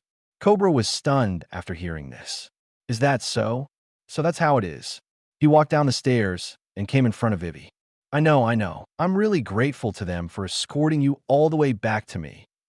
Cobra's mouth gradually curved upwards, and his expression became manic. Boss already guessed it would turn out like this. So please die. Princess Vivi, while saying this, Cobra suddenly made a move. Human beast fist, exploding swan. A kick from under his loose robe, targeting Vivi's forehead. Boss. Vivi's pupils contracted. No, this is not father. This is an assassin from Baroque works. Bang! This kick abruptly stopped 5 centimeters in front of Vivi. Mr. Luffy, Vivi exclaimed in shock. Luffy calmly held onto the foot that was kicked towards him. The Baroque works is everywhere in this palace. The king must have been taken away. Ouch! Mr. Two's face twisted in pain.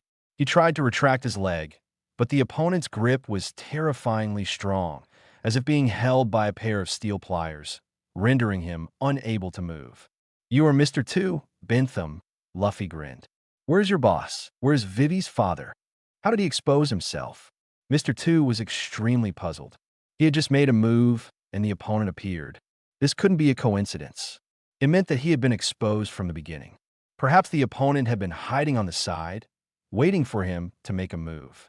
How did you know? He released his ability transformation and returned to his original appearance. Wearing a ballet costume, clearly a man, but dressed as a transvestite, with a strange heavy makeup on his face and false eyelashes. Transvestite fished, tip kick. He wanted to use offense as defense to force Luffy back. Luffy immediately swung him around like a rag, slamming Bentham hard onto the ground. Bang! With a muffled sound, the ground cracked, and Bentham was left with a bruised and swollen face from the impact. Tell me, where is Crocodile? Faced with the questioning, Bentham grimaced in pain, showing no interest in answering. Luffy, on the other hand, appreciated this loyal subordinate and promptly gave him a kick. Hockey coating. Boom! The kick landed on Bentham's stomach. With a splutter, he suddenly spat out blood and fainted on the spot. If you don't tell me, how would I know? Who do you think you're looking down on? Luffy took out the Den Mushi he carried with him and dialed number. Mr. Luffy. It was only at this moment that Vivi snapped out of her daze, sweating nervously. Don't worry, I'm here. You won't have any problems, relax. In the midst of their conversation, the Den Mushi connected. Who is it? Where are you? Captain Luffy? The voice became slightly cheerful, then quickly answered, in the underground mausoleum of the palace, Mr. Cobra is here too. Understood. With that, the call was ended. Turning to Vivi, Luffy asked, where is the underground mausoleum of the palace? That's Miss Robin. Vivi thought to herself and hurriedly said, I know, Mr. Luffy, come with me. She took the initiative to hold Luffy's hand and led him towards the underground mausoleum. After experiencing a life-threatening ordeal just now, Vivi only felt safe when she was holding on to Luffy. After they left, Vice Admiral Hina barged in and immediately noticed Bentham lying on the ground, unconscious and coughing up blood. This guy, a bounty of 32 million. Thinking this, she suddenly turned around. Port gas Ace. Hina gritted her teeth. Did you do this? What is your purpose? Ace. Luffy, where is he? In the underground mausoleum of the palace. Crocodile had a cigar in his mouth and narrowed his eyes with a malicious gaze, glancing at his capable subordinate. Who were you talking to? Nico Robin? It's nothing. Robin smiled slightly, revealing her enchanting charm. 066 beating Shichibukai violently. You are called Sand Crocodile? Crocodile is not deaf. In a conversation with Nico Robin, he listened attentively and understood every word. Revealing one's whereabouts to someone, Crocodile's expression turned cold. Straw Hat Luffy? Yes. Robin didn't hide anything and had a faint smile on her face. Having long since become indifferent to life and lacking much will to survive, she also wanted to see what kind of expression Crocodile would have. As she expected, Crocodile's face darkened. In the past 20 years, as a woman who survived by betraying others, she was now betraying him again, and he didn't even have any unexpected emotions. As a pirate who dared to seek national power, he never trusted anyone, including Nico Robin. Betrayal? No, not really. They were just in a cooperative relationship. He needed her knowledge, and she needed the protection of his Shichibukai title.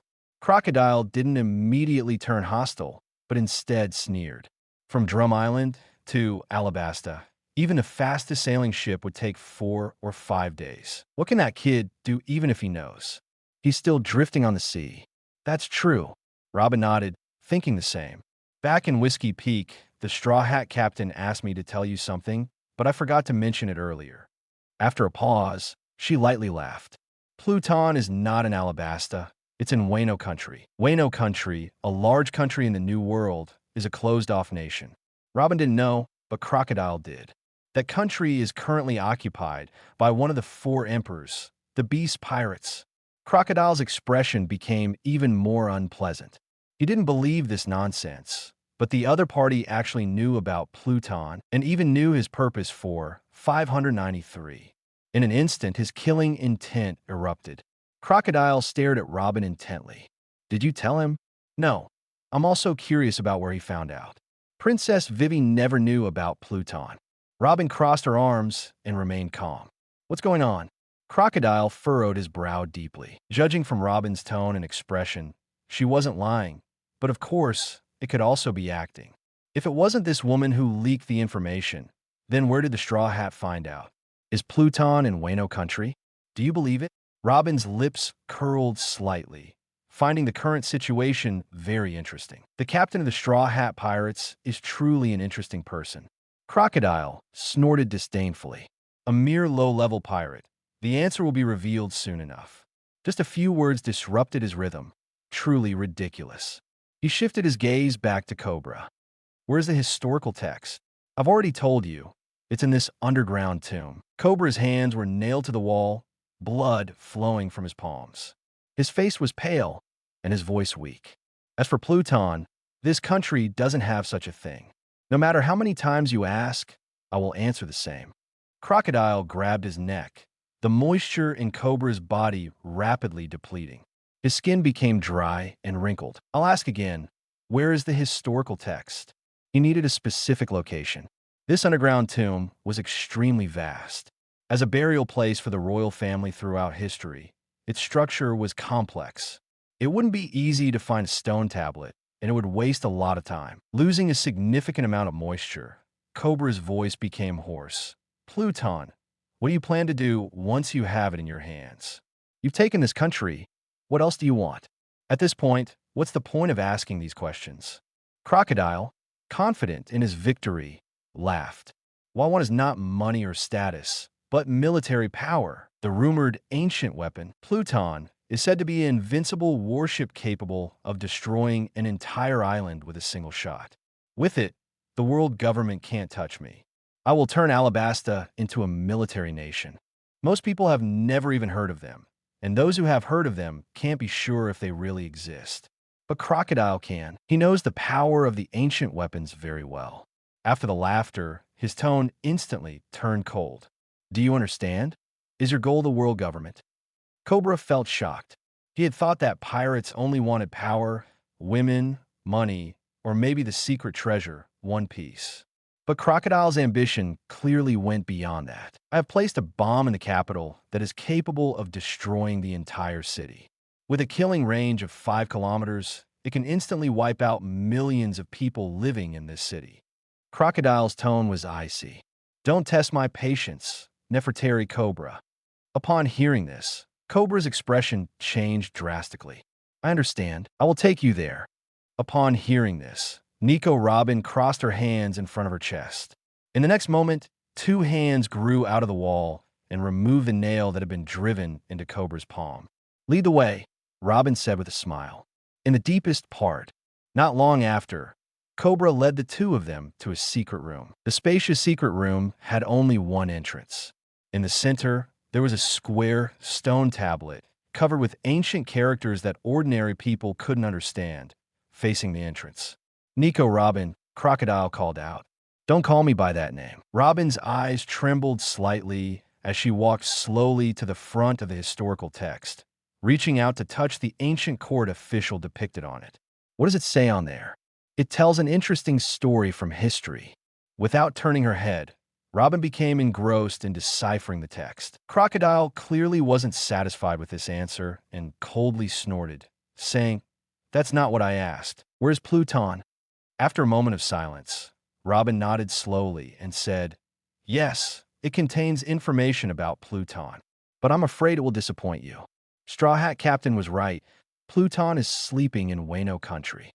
Because someone had informed her of this beforehand, Robin didn't hide the contents of the historical text at this moment. She didn't intentionally say irrelevant things like in the original story to deceive Crocodile. What did you say? Crocodile's face turned very ugly. I'll give you another chance, Nico Robin. Where's Pluton? By this time, Robin had finished reading the contents of the stone tablet. She turned around slowly with a calm expression and said, "No matter how many times you ask, my answer will be the same. Pluton is in Wano country. That's how it's recorded here, Crocodile." Crocodile took a deep breath, and veins popped up on his forehead. He no longer concealed his murderous intent. When? Robin raised an eyebrow. When did you join forces with the Straw Hat crew? Crocodile raised his right palm, with quicksand flowing through his palm. I see. So that's how it is. Indeed, you would react like this. Robin couldn't help but laugh. Do you think I'm deceiving you? I joined forces with the Straw Hat crew a long time ago, with the intention of taking Pluton for myself. It's quite amusing. Robin had no regrets witnessing such an interesting turn of events before her death. Next, everything would come to an end. Crocodile, who couldn't obtain Pluton, had already become a target. He will eventually lose the title of Shichibukai. Imprisonment? Or escape? Or be defeated by the Straw Hat captain who will arrive in 2 days? Regardless of which one, this country will be saved. D. Nico Robin. Crocodile, in a rage, mercilessly attacks. Desert Spada, the sand blade formed by his right arm, possesses the power to tear through steel. Robin does not resist. She closes her eyes, recalling her childhood. 20 years of a fugitive life, exhausting. Dying here would be a release.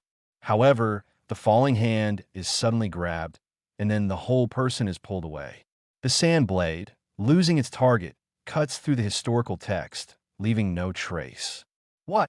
Crocodile's pupils shrink, slowly turning to look at the entrance. A young man wearing a straw hat has just retracted his extended arm and saved Nico Robin, whom he wanted to kill. Impossible, he says incredulously. At least 2 more days, Straw Hat Luffy. Not only is he shocked, but Nico Robin herself is also surprised, her mouth wide open. Captain Luffy? Luffy takes off his straw hat and casually throws it to Robin, then walks towards Crocodile with a smile on his face. I've actually been here for quite a while. Just wanted to see your reaction when you found out the result. It's really boring, Crocodile. As he speaks, another woman rushes out from behind him and quickly runs to the side of King Cobra. Father! Vivi anxiously looks at her father, who has almost turned into a mummy. Vivi, father! Vivi's face is filled with tears. He won't die, just give him some water. Luffy glanced at her and continued to approach Crocodile. So you're called Sand Crocodile? As he spoke, he stepped forward and entered second gear. Steam overflowed from his body, and in the next second, he fiercely attacked Crocodile. Although I don't know how you managed to get here in 3 days, what can you do? Crocodile lacked even the interest to dodge, with a mocking smile on his lips. However, when his fist hit his face, it didn't go through his body as he had imagined. Bang! A punch shattered his nose, and Crocodile hung like a sandbag, swaying behind the historical monument. The back of his head hit the incredibly hard monument, and blood slid down the monument. I can beat you. Luffy's tone was calm as he continued towards Crocodile.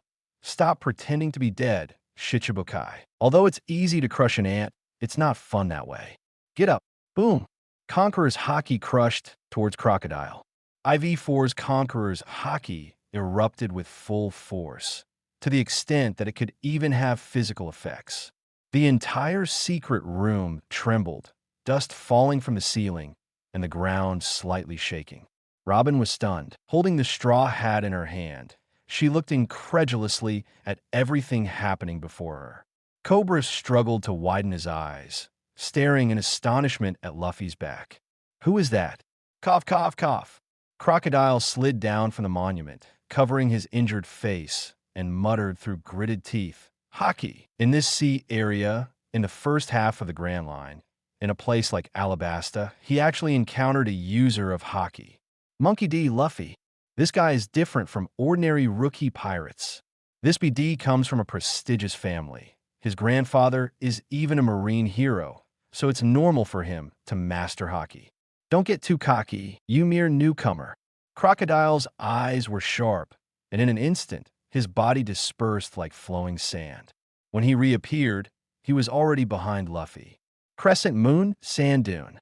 With a swing of his single arm, an area swept by his arm gave birth to a crescent-shaped sand blade. Is that all? Luffy countered with a palm strike from a distance. Buso shoku haki. Releasing his haki, an impact formed from his palm instantly shattered the sand blade and pierced through Crocodile's chest. Tooth. Crocodile spat out a mouthful of blood. You're too weak. Where did the aura you had when you faced the devil air bullet go? As he spoke, Luffy delivered another kick. Bang! Crocodile flew out like a ball, flying hundreds of meters away from the secret room, passing by Robin and breaking several stone pillars along the way. Robin had a stunned expression on her face. Captain Luffy.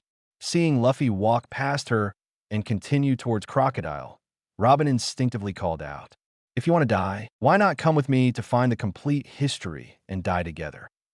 Luffy took the straw hat from Robin's hand and put it on her head. "I'll mark you. You're already mine. Don't go looking for death so easily. If you die, it'll give me a headache.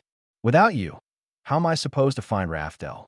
Should I go find Kazuki Odin's grave?" Without wasting any more words, Luffy continued to pursue Crocodile as if he were taking a leisurely stroll. Robin touched the straw hat on her head, looking somewhat absent-minded. Although they had only met once before, this was their second encounter. But there was a strange sense of familiarity. It was as if the other person had known her for a long time. Coming back to her senses, Robin took out a can of water and walked up to Crocodile.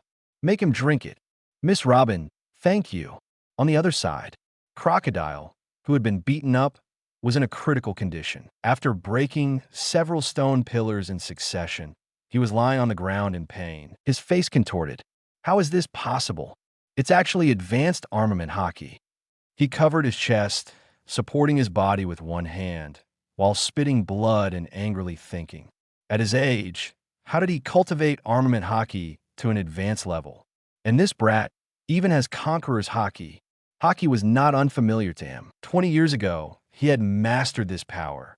However, over the years, he had been lurking in the Grand Line, without any enemies that required him to use haki. Just the Logia Sansan fruit alone was enough to crush anyone who opposed him. Logia was synonymous with invincibility in front of those without haki. However, the more one relied on devil fruit powers, the more negligent they became in training haki, like rowing against the current, falling behind instead of advancing. Now, he had even forgotten how to use the most basic observation haki and armament haki. He looked up and saw Luffy, wearing the straw hat, approaching step by step. Crocodile endured the pain all over his body and staggered to his feet. "Don't be too arrogant, you lowly pirate." Thanks to CWK for the reward, and also requesting flowers and full subscriptions. 067 defense-breaking Crocodile. Luffy and the Ace brothers infighting. After catching its prey, a cat usually plays around with it, treating the prey as a toy. Crocodile was extremely angry. He knew that he was now being treated as a toy on the spot. This kid had the power to defeat him in the first move. With advanced armament haki, once he used a technique that caused internal damage, it would be enough to crush his internal organs. "Don't be too arrogant, lowly pirate." Crocodile staggered to his feet, raising his hand to wipe away the blood from the corner of his mouth, his face gloomy. "You, in your current state, dare to call others lowly pirates." Luffy was not only not angry, but he even wanted to laugh. The only place this guy could show off was his mouth. Do you know, Crocodile, there's a very interesting behavior in psychology. Luffy remained calm and approached the other person slowly. The words that are unconsciously spoken when someone's defenses are broken are often the ones that hurt themselves the most. The person who insults others naively believes that the words that hurt them the most can also hurt others equally. In the online flame wars of the past, whenever someone's defenses were broken, this kind of spectacle could often be seen. It's you who is arrogant, Crocodile. Deep down, you believe that you're a lowly pirate. No, you're afraid of being called a lowly pirate by others.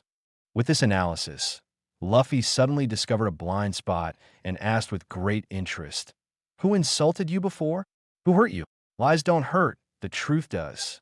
Crocodile's temples throbbed. The pain he felt from being hit just now was only physical, but these few words felt like a sharp blade piercing his heart. "It seems like you really want to die." His voice was cold. He pressed his right hand against the ground and launched his ultimate move without hesitation. Erosion Reincarnation. Having established an underground tomb for at least 800 years, at this moment, the power of the sandstorm began to spread from the ground as palm touched. Boom, boom, boom. The earth shook and the mountains trembled. The power to turn heavy walls and pillars into sand, even pulverizing rocks, turned everything around into a world of sand. Sand, that was his reign. Desert King's treasure sword. In the next moment, Crocodile swung his right arm forcefully. The desert-like ground suddenly began to flow, as if there was something beneath the sand. In an instant, it shot out and transformed into a huge sand blade, approaching Luffy. Not only did it possess the power to cut through steel, but it could also instantly turn any object it touched into sand. Nothing is invincible. However, Luffy simply extended his hand and easily blocked the sand blade. Attacks like this can be easily suppressed with just one hand. Is there anything new? As soon as he finished speaking, Luffy's 5 fingers suddenly clenched. With a loud bang, he crushed the sand blade in his hand. Desert Great Sword. Crocodile's body suddenly disintegrated into sand, merging with the surrounding sand. Immediately, the sand under Luffy's feet bound his ankles tightly, like a black hole. At the same time, the flowing sand in the surrounding area turned into 4 sharp blades, converging from the front, back, left, and right directions to attack Luffy in the center. The move that cut a Kainu in half from the top, the attack speed was very fast, but that was all. With a slight movement, Luffy easily broke free from the restraints. The 4 desert great swords converged together, but they had already lost their target. Underground tomb. Above, the ground suddenly turned into sand, quickly condensing into the form of Crocodile. The cigar in his mouth had already been knocked away by Luffy, and his face was covered in blood as he covered his wounds and tried to escape. Damn brat, you're really tough. That move just now probably won't work. At most, it can only hold him back for a few seconds. Fight. Can't win. In a moment Luffy displayed his advanced armament haki, Crocodile understood. With his current strength, he couldn't possibly win. Unless he went back 20 years ago, when he was still a spirited newcomer, maybe then he could have a showdown. But over the years, Haki's neglect has caused his strength to decline. Bullying those who don't possess Busashoka Haki is one thing. But going up against Straw Hat Luffy, who has mastered advanced Busashoka Haki, he wouldn't stand a chance even after 100 fights. Alabasta is no longer a place to stay. Pluton, could it really be in Wano country? That place is 4 Emperors Kaido's territory. It seems necessary to infiltrate and investigate. Contemplating his next move, Crocodile gasped for breath and quickly fled the tomb. However, just as the exit was within sight, a figure flashed before him, and Straw Hat Luffy appeared. Do you really think you can escape? Luffy's mouth curled into a mocking smile. Playing cat and mouse, it would be a joke if the mouse managed to escape. Crocodile paused, his face turning ugly. Just then, a sound came from not far away. Even if I bet my marine uniform, I won't let you get away. Fire Fist Ace. It was a female voice. Luffy glanced sideways. Ace was quickly running towards them, shouting as he ran, "Luffy, there you are. I found you." Then he saw Crocodile and grinned. "It seems I'm not late. Step aside, Luffy. I'll take care of this guy. Consider it a welcome gift from my sister-in-law." Sister-in-law? Luffy was momentarily stunned. Was he talking about Vivi? Fire Fist. Ace leaped into the air and landed a powerful punch with his right fist, creating a massive flaming fist that descended upon Crocodile. Boom! In an instant, the flames that fell from the sky engulfed the surroundings in a blaze. Ace, this is someone's grave. Are you going to disturb Vivi's family tomb? Luffy looked helpless. Lightly falling in front of him, Ace raised his head and adjusted the smiley face and crying face hat on his head. He grinned and said, "Let's switch opponents. I'll leave that Marine to you." "Don't worry, I'll leave him alive." Even in his prime state, Crocodile probably wouldn't be a match for Ace, let alone now that he's heavily injured. After all, Ace has Conqueror's Haki. Of course, like Crocodile, Ace also has a flaw of relying too much on his Devil Fruit power and not focusing enough on Haki. Shaking his head, Luffy turned around and faced the Marines. The two brothers stood back to back, each dealing with their own opponents. Straw Hat Luffy. Hina quickly ran over, and when she saw Luffy, her expression wasn't very good. As the grandson of Vice Admiral Garp, she was only allowed to capture him. She didn't want to get entangled with someone like him. She just wanted to arrest Ace. Shave. Her figure flashed and suddenly accelerated, trying to pass Luffy. However, Luffy was faster than her. In the midst of his movement, he intercepted her with the same high-speed movement. "Don't get in the way, Marine." Luffy swept his leg. Hina's expression changed. She crossed her hands in front of her chest, and then she felt a tremendous force in her arms and was instantly kicked back. Flying backwards, she hadn't landed yet. With a swoosh, Luffy had already caught up, grabbed her wrist forcefully, and then suddenly twisted it, changing her posture from facing the ground to facing the sky. The next moment, bang! The two landed. Luffy held onto her wrist, and at the same time, he sat on her back. Black Cage Hina? Luffy recognized this female colonel, a contemporary of Smoker, a top student. "Sengoku sent you?" Hina's hands were bound, her body was pinned down, and she couldn't move at all. "What is your purpose with Fire Fist, Ace?" "Just sending a colonel over. You guys really underestimate Crocodile." Luffy was too weak to retort. Even if it's for investigating evidence, they should at least send a vice admiral. He doesn't consider Crocodile as a person because he can beat him easily. A mere colonel like you would probably be taken out by Crocodile in an instant. Compared to the real monsters on the sea, being one of the 7 warlords of the sea, he's not that impressive, but compared to these Marine colonels, he's invincible.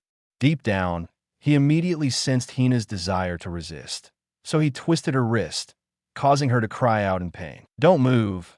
I know your ability. You can turn any part of your body into iron bars." Luffy spoke casually. As he spoke, he stood up and pulled Hina up from the ground. "It hurts." Hina gritted her teeth in pain. "You have sea stone handcuffs, right?" Saying that, Luffy felt around her but didn't find any. It makes sense. This woman is a devil fruit user herself, so it's unlikely she would carry sea stone with her. "What do you want to do?" Hina asked through gritted teeth, feeling humiliated. "Take me to get them." Ignoring the battle between Ace and Crocodile for now, Luffy led Hina out of the palace. As a Marine colonel, of course, he couldn't go without a soldier. At the temporary Marine base outside the palace, Luffy successfully obtained 2 pairs of sea stone handcuffs from Hina's subordinates. These things are specifically used to deal with devil fruit users and are controlled items of the world government.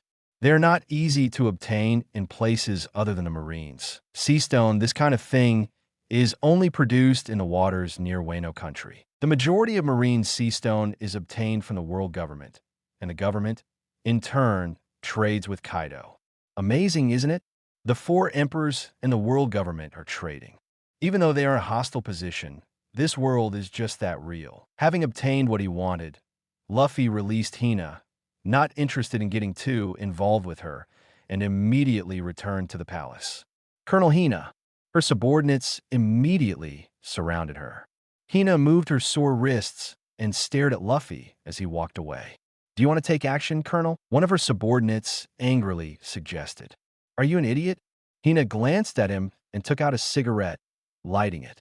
She calmly started thinking. This guy took the sea stone handcuffs, probably to deal with Crocodile.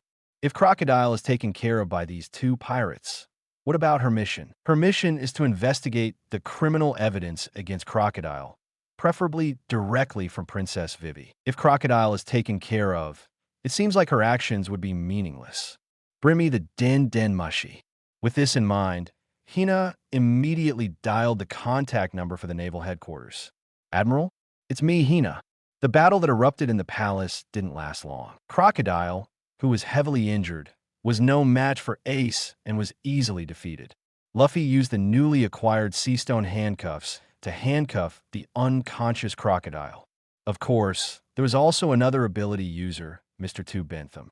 The old Yamato brothers were going to be in perfect order. They also took the opportunity to clear out the Baroque works spies lurking in the palace. On the other side, Robin, who didn't die, also gave up on the idea of dying. Together with Vivi, they rescued King Cobra from the underground tomb. After drinking the water given by Robin, Cobra began to recover from his mummified state, but his injuries would take some time to heal. At this time, it was a little after 3 o'clock in the afternoon. In the banquet hall of the royal palace, Cobra prepared a sumptuous feast to entertain Luffy and the others. Luffy, who hadn't eaten anything all day, naturally didn't hold back. "Luffy, Captain, here's your hat." Robin, also at the table, returned the straw hat to Luffy. She still found it a bit unbelievable that she, who was clearly the vice president of Baroque Works and the capable subordinate of the mastermind behind the plot to take over the country, was now being treated as an honored guest by the king. As for that mastermind, Crocodile, he was currently locked up in a cell with Mr. Two. Monkey D. Luffy, pour garde des. Cobra solemnly thanked the two of them. "Thank you for your great help. If it weren't for you, I don't know what would have happened to this country." Pausing for a moment, he added, "And thank you for protecting my daughter all the way, Mr. Luffy." He had already learned everything from Vivi. Verbal thanks are worthless. "Vivi ate 2 of my devil fruits. Remember to pay up." "Ha ha ha, of course." Cobra nodded with a smile. "I will definitely prepare enough compensation and gratitude. 1 billion for each devil fruit. And for resolving the crisis of the country's destruction, let's say 10 billion, a total of 12 billion per day." Cobra's smile froze. 12 billion berries. In the past, this amount of money would have been nothing. But now, because of what Crocodile had done, the people in the country were suffering and rebellions were breaking out everywhere. He hadn't even paid the military expenses of the royal army for half a year. "Ha ha!" Ace couldn't help but burst into laughter. Truly worthy of Luffy, asking his father-in-law for money without any hesitation. "What are you laughing at, Ace?" "No, nothing." Ace grinned, his smile unchanged. Suddenly, he remembered something and took out a folded piece of paper from his pocket, handing it to Luffy, saying, "Here, this is for you. A life card. You know about it. That makes it easier. Luffy, this life card will guide us to meet again." Having eaten his fill, Ace stood up and said, "The matters here are resolved. Next, I'm going to find a traitor. The person who killed our comrades on the ship. I must bring him back." Upon hearing this, Luffy's chewing motion paused slightly. He's going to go hand over someone's head to Blackbeard. Well, it's not entirely accurate to say that. With Ace's strength, even if he can't defeat Blackbeard, he should be able to escape if he wants to. However, in the original story, Ace heard about Blackbeard's intention to capture Luffy, so he insisted on confronting him for the safety of his younger brother. And now, Blackbeard has a bounty of 71 million berries, specifically for capturing him alive. It's highly likely that Blackbeard has set his sights on Ace. The outcome probably won't be any different. "Don't go, you can't beat him." Luffy casually tried to stop him. Ace raised an eyebrow. "What are you saying, Luffy? The person you want to pursue is called Blackbeard, right? I heard Shanks mention him before. This guy was already formidable back then, leaving 3 scars on Shanks' face. Luffy, you have your own adventures, and I have mine. But this person, no matter what, I must bring him back. Don't stop me." Ace's tone was unusually serious. Since he put it that way, Luffy couldn't do anything about it. Should he break his legs or something? In the banquet hall, the atmosphere suddenly became tense. The others fell silent. Cobra, Vivi, Robin, one by one, they dared not speak. Could they end up fighting? Vivi nervously wondered. 068 Straw Hat Luffy, famous all over the world. The atmosphere appeared solemn. Ace didn't leave either, just looking at Luffy, seemingly concerned about why Luffy wanted to stop him. Time really can change a lot. Even that idiot Luffy would say something like, "Don't go, you can't beat him." He has become calmer, no longer acting recklessly like before. Watching his younger brother grow, Ace felt relieved, but not going was impossible. Meanwhile, Luffy was deep in thought. Unless he breaks Ace's leg and ties him up, Otherwise, Ace will definitely go. Once he goes, he will most likely be defeated by Blackbeard and handed over to the Marines in exchange for the title of Shichibukai. After that, the Summit War will erupt. Should he go and save him then? In the world of pirates, once you eat the Nika fruit, your friends and enemies are determined. He remembered a post he had seen in his previous life. Ace clearly belongs to the friend camp, and because of Ace, the 4 Emperor's Whitebeard pirates can also be classified into the same camp. So, if he can save him, he will. The great chairman once said that he should have many friends. Of course, aside from these considerations of interest, Ace and this body have a brotherly relationship. It would be a bit unreasonable not to save him. Of course, how to save him is also a technical matter. Thinking of this, Luffy turned his head to look at Cobra and Vivi and smiled, saying, "Crocodile, I'll take care of him. Any objections?" Cobra was stunned for a moment. "That Shichibukai was defeated by you, so it's only right for you to handle it as you please," Cobra replied with a smile. Nodding, Luffy then put away Ace's Beaver card and advised Ace, "You should practice hockey more in the future, Ace." He reached out his hand. Ace hesitated for a moment, then shook hands with him, grinning. "Next time we meet, let me see your companions too, Luffy. Gatherings are fleeting." Ace set off on his journey to find Blackbeard, contented. The few of them watched him leave the banquet hall. Robin rested her chin on her hand and smiled slightly. "I thought you would break his legs. Am I that fierce? Robin, do you have any misconceptions about me?" Luffy rolled his eyes speechlessly. "Is it a misconception?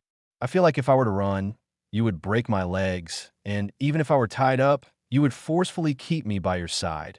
Robin's tone was filled with teasing from an older sister. "Luffy, don't even say it. You're really good at reading people. If Robin were to run, he would use violence to bring her back. It's different. You guys are different." He smiled helplessly. "I had planned to die there, but since you saved me, you have to take responsibility. Captain Luffy, is she doing it on purpose? Does she enjoy teasing me like this?" Luffy grumbled in his heart. This mature older sister has been like this since the first time they met. Maybe Robin enjoys it. "Just call me Luffy." As he said that, Luffy took out a Din Mushi and quickly dialed a number. "Hello, Grandpa." Luffy. Compared to the last time they spoke, Garp was clearly not as happy when he received the call this time. "What trouble are you causing now, Grandpa?" Luffy chuckled awkwardly. "What's with these people? They're all so good at reading others." "Grandpa, the next question is crucial. Did you cause trouble?" "Just asking question. Does Naval Headquarters know what I ate? The fruit?" Deliberately omitting the word rubbered. After all, phone bugs are not 100% secure, and there's a possibility of being eavesdropped on. And also considering Garp's reception environment. Regarding this question, Garp remained silent for a moment. "At least, the fact that you are a devil fruit user, our Marine Intelligence Department knows. In other words, if Marine doesn't know that it was the rubber fruit he ate, it means that the world government doesn't know temporarily either." "Thanks, Grandpa." After expressing his gratitude, Luffy cut off the communication. "What are you planning, Luffy?" Robin smiled lightly, her beautiful eyes continuing to focus on Luffy. "For the sake of world peace, I've been racking my brains." Luffy shook his head and continued to enjoy the delicious food. At this moment, a soldier from a guard team arrived at the entrance of the banquet hall. He didn't come in, but saluted and said, "Your Majesty, Colonel Hina from Naval Headquarters requests an audience." "Marine Colonel?" Cobra was taken aback, glanced at Luffy, and refused, saying, "I am entertaining guests. Please let her. Let her in. I also have something to discuss with her." Luffy suggested. Seeing him say this, Cobra immediately changed his mind, nodded, and gave the order. Not long after, Hina walked into the banquet hall with several Marines. "What's the matter, Colonel?" Cobra invited Hina to take a seat and then asked directly, "Your Majesty, Cobra, I hope to hand over the criminal crocodile to our Marine." Hina made a serious request.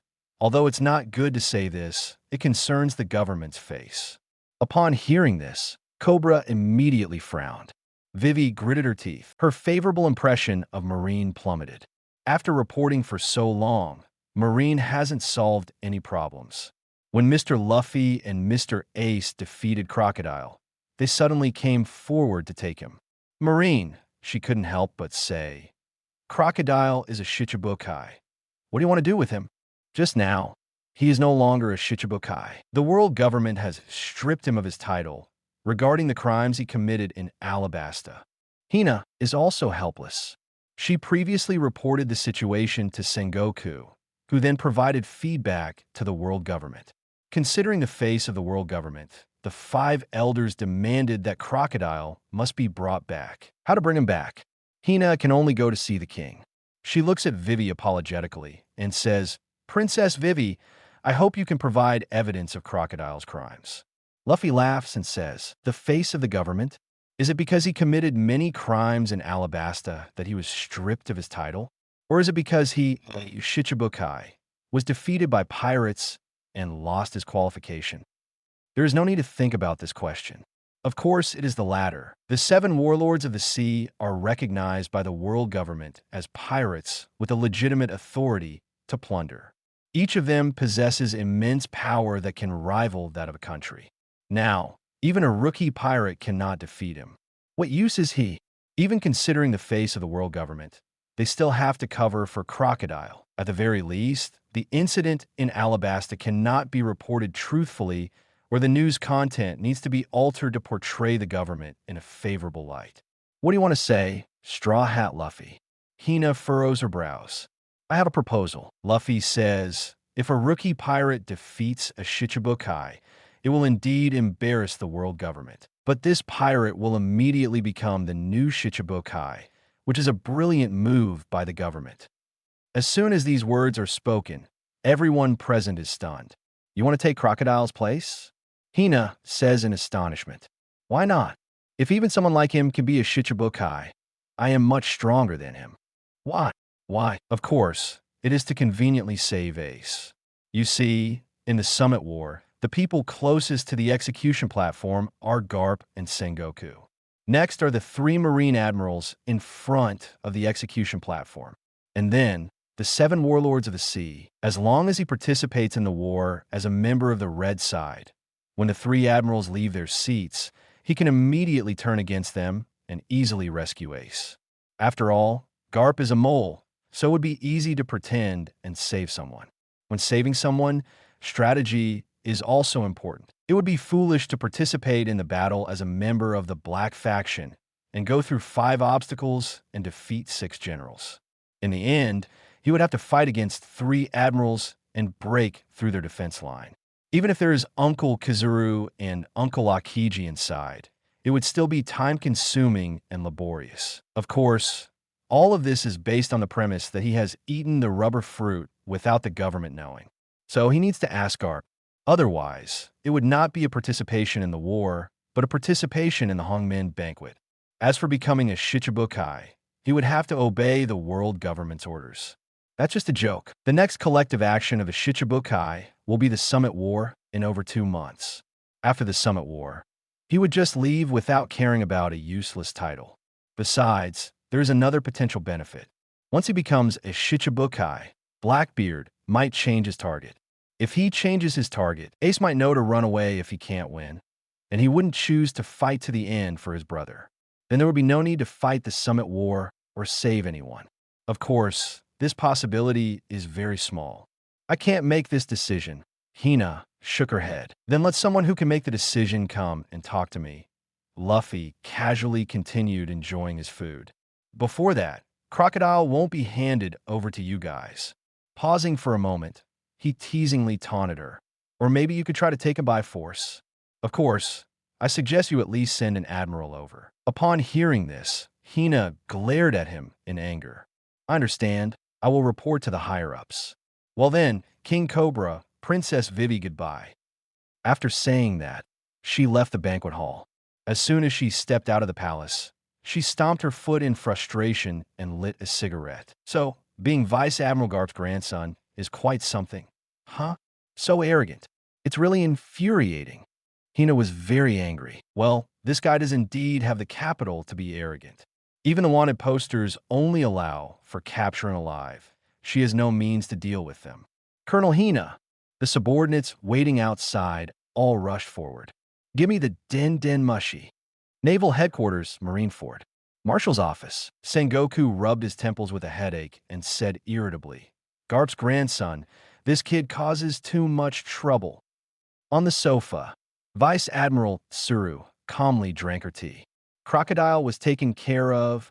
According to Hina's report, he was defeated by Fire Fist Ace, but before that, he was already injured by Straw Hat Luffy. He can injure a Logia. Has he mastered armament hockey? The rookies nowadays are truly remarkable. Tsuru smiled slightly, worthy of being Garp's grandson. But what is the relationship between Fire Fist Ace and these two? I'm not sure yet, but at least they are not enemies. Sengoku pondered. Fire Fist Ace is chasing after a traitor. This information from the New World shouldn't be wrong. This might be an opportunity. Others may not know, but how could he not know? Fire Fist Ace is the bloodline of Pirate King Roger. However, before this, they were all in the New World, under the protection of Whitebeard's name, so it wasn't easy to touch them. Put aside the matter of Fire Fist Ace. Straw Hat Luffy has made a request. Sengoku explained the situation with the Shichibukai. Vice Admiral Tsuru was immediately stunned. This kid really knows how to cause trouble. She even suspected that the child might have been eyeing the title of Shichibukai from the beginning, deliberately taking down one to make room for himself. It's not impossible. Perhaps resolving the Alabasta incident was just a side benefit. No matter what his intentions are, he has indeed helped us. Following the procedures, it would be troublesome to deal with Crocodile, and it would waste a lot of time. Vice Admiral Tsuru sighed. At least he did a good deed. Although they had different positions, she quite admired Garp's grandson. Making him a Shichibukai would perfectly resolve the situation in Alabasta. Because we don't know if the Summit War will break out in the future, from any perspective, this is a good thing for Vice Admiral Crane. Even the gods couldn't predict it. Straw Hat Luffy specifically went to make dumplings just for that bit of vinegar. If one could guess that, then it would truly be the future. What do you think, Sengoku? Upon hearing this, Sengoku shook his head helplessly. Garp's whole family is a bunch of troublemakers. I propose to the 5 elders that we leave this to you for now. Nominating someone as a Shichibukai is something he has to personally go to Mariejois for. Fortunately, these two places are originally very close. Not long after, at the peak of the Red Line, the location of the world government, the Holy Land, Mariejois, the headquarters building of the world government, Pangu City. Between powers, 5 elders stood or sat, frowning as they listened to the report from Marine Admiral Sengoku. So you're saying Crocodile really did those things? The speaker was dressed in a black suit, with white curly hair, a fluffy white beard, and a flat hat. He had a scar on his left cheek. He is one of the highest authorities in the world, one of the 5 elders, Jaeger-Russia's Satan Saint. The evidence is conclusive. Princess Nefertari Vivi of Alabasta personally infiltrated Baroque works and investigated for 2 years, Sengoku nodded. The Nefertari family. Satan Saint shook his head. This family was originally celestial dragons, and their ancestors were one of the 20 kings who founded the world government. The other 5 elders sneered. So you're saying he planned this for at least 5 years? Calculating the time, it was after Doflamingo stole the power of Dressrosa that BD Doflamingo started it. Imitation criminals? How ridiculous. Doflamingo's success is because he is a Shichibukai, a celestial dragon. 800 years ago, the Don Quixote family was the royal family of Dressrosa. Who do you think you are, Crocodile, to steal a country? Especially a big country like Alabasta. Even if you succeed, you won't be able to escape the consequences. At this moment, the 5 elders are quite disdainful of Crocodile's actions. They don't know about the relationship between Pluton and Alabasta. At this time, Sengoku ponders and says, Straw Hat Luffy, Garp's grandson, how strong is he? Garp fought him in Logtown. His grandson has mastered Conqueror's Haki and is also a devil fruit user. His combat power surpasses Crocodile. Sengoku answers truthfully, without hiding anything. Conqueror's Haki. The 5 elders are all surprised. The rest doesn't matter. The key is the user of Conqueror's Haki. Will the events from over 20 years ago repeat themselves? Garp's son went to join the Revolutionary Army back then, and now he's causing us trouble. But considering his combat power, he is indeed a suitable candidate. If he becomes a Shichibukai, it would indeed be a more perfect solution to the Alabasta situation. The key is to preserve the world government's reputation. A rookie pirate defeating a Shichibukai, and a new Shichibukai defeating an old Shichibukai. The public opinion is different. As for Alabasta, it doesn't really matter. Just make a few changes to the newspapers. Sengoku quietly waits for the decision of the five elders. After some contemplation, one by one, they agree to this request. The next day, news about the new and old Shichibukai, as well as the situation in Alabasta, appears in the newspapers. On this day, Monkey D. Luffy's name resounds throughout the world. 069, the world focuses on the Straw Hats. Yuta, huh? Luffy, captain of the Straw Hat Pirates. Luffy caused a sensation worldwide when he appeared for the second time in the World Economic News. As a rookie pirate with a bounty of 71 million, he defeated Sir Crocodile in less than half a month and became the new generation 7 warlords of the sea. He really is a hot topic. My judgment is never wrong. After receiving news material provided by the world government, News King Morgans felt proud of his foresight. He waved his feathered hand and immediately issued instructions to all branches around the world. Spread this news worldwide within a day. The massive media machine started running, and millions of newsbirds flapped their wings, distributing freshly printed newspapers all over the world. In a certain area of the Grand Line, still on the way, preparing to meet 4 Emperor Shanks, Hawkeye looked at the newspaper in his hand, confused. The front page headline featured 2 side-by-side photos. Former Shichibukai, Sir Crocodile. New Shichibukai, Monkey D. Luffy. He looked at the previous bounty poster and laughed. He hadn't even had a drink with red-haired Shanks, and the old bounty had already expired. Straw Hat Luffy. He started right after entering the Grand Line. His traveling speed couldn't keep up with the news updates. Crocodile was taken down. Surprisingly, Hawkeye wasn't surprised. He was very familiar with that kid's strength from their previous encounter. The growth trajectory of the current Shichibukai and Monkey D. Luffy had some similarities. Crocodile, 24 years ago, at the age of 20, made a name for himself in the sea with an initial bounty of 81 million. He quickly became a Shichibukai and was the first pirate to be recruited by the government. Of course, they weren't called the 7 warlords of the sea back then. The establishment of the Shichibukai was after the First World Summit following the death of Pirate King Roger. In order to deal with the chaos of the times and the rapid increase in the number of pirates, it was officially established by unanimous vote of the representatives of the 50 affiliated countries. Afterward, 11 years ago, at the age of 18, Pirate Empress Boa Hancock, with a bounty of 80 million, quickly became one of the 7 warlords of the sea after a single expedition. 3 years ago, the super rookie Fire Fist, Ace made a name for himself as soon as he entered the Grand Line and was quickly invited by the government to join the Shichibukai, only to be rejected. And now, coming from the weakest sea, East Blue, Straw Hat Luffy, with an initial bounty of 71 million, defeated the former Shichibukai and became the new generation Shichibukai. From the experiences of these people, those who can make it to the world stage will demonstrate exceptional strength even when they are still newcomers. 923. We must find red-haired and have a few drinks. Hawkeye folded up the newspaper, showing no interest in the matter of Alabasta. Grand Line, New World, a tropical island. A fat man rushed toward the cave. Boss, it's Luffy. Big news about Luffy. He held a piece of meat in one hand and waved the newspaper in the other. Roronoa Zoro, in front of the cave, the vice captain who loved beautiful women, Ben Beckman, looked up and smiled in surprise. Luffy? What happened to Luffy? Luffy has become a Shichibukai, the fat man shouted. What?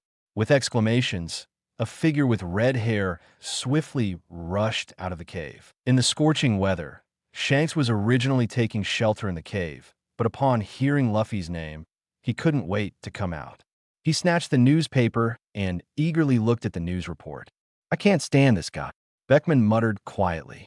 Then, The surrounding members of the four emperors' crew began to shout and exclaim. What? Luffy? How did Luffy become a Shichibukai? I really missed the time we spent in the windmill village. Is Luffy doing well? Wasn't this guy just recently worth 71 million? Luffy becoming a Shichibukai.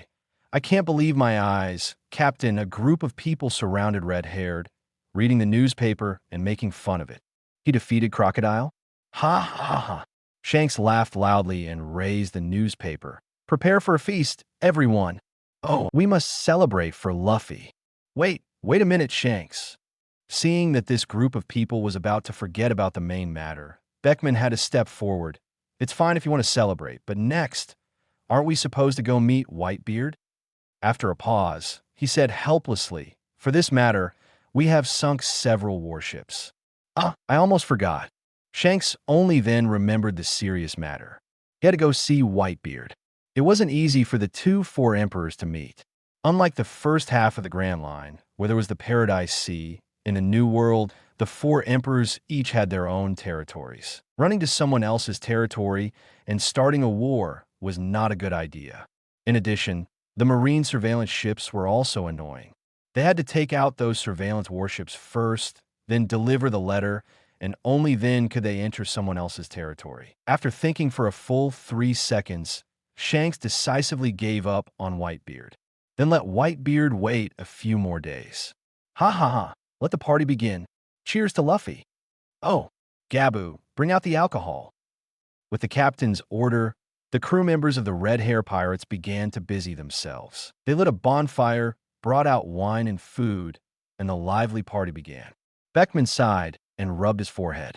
I can't stand these people. The joy of the party was theirs, but he was responsible for the aftermath.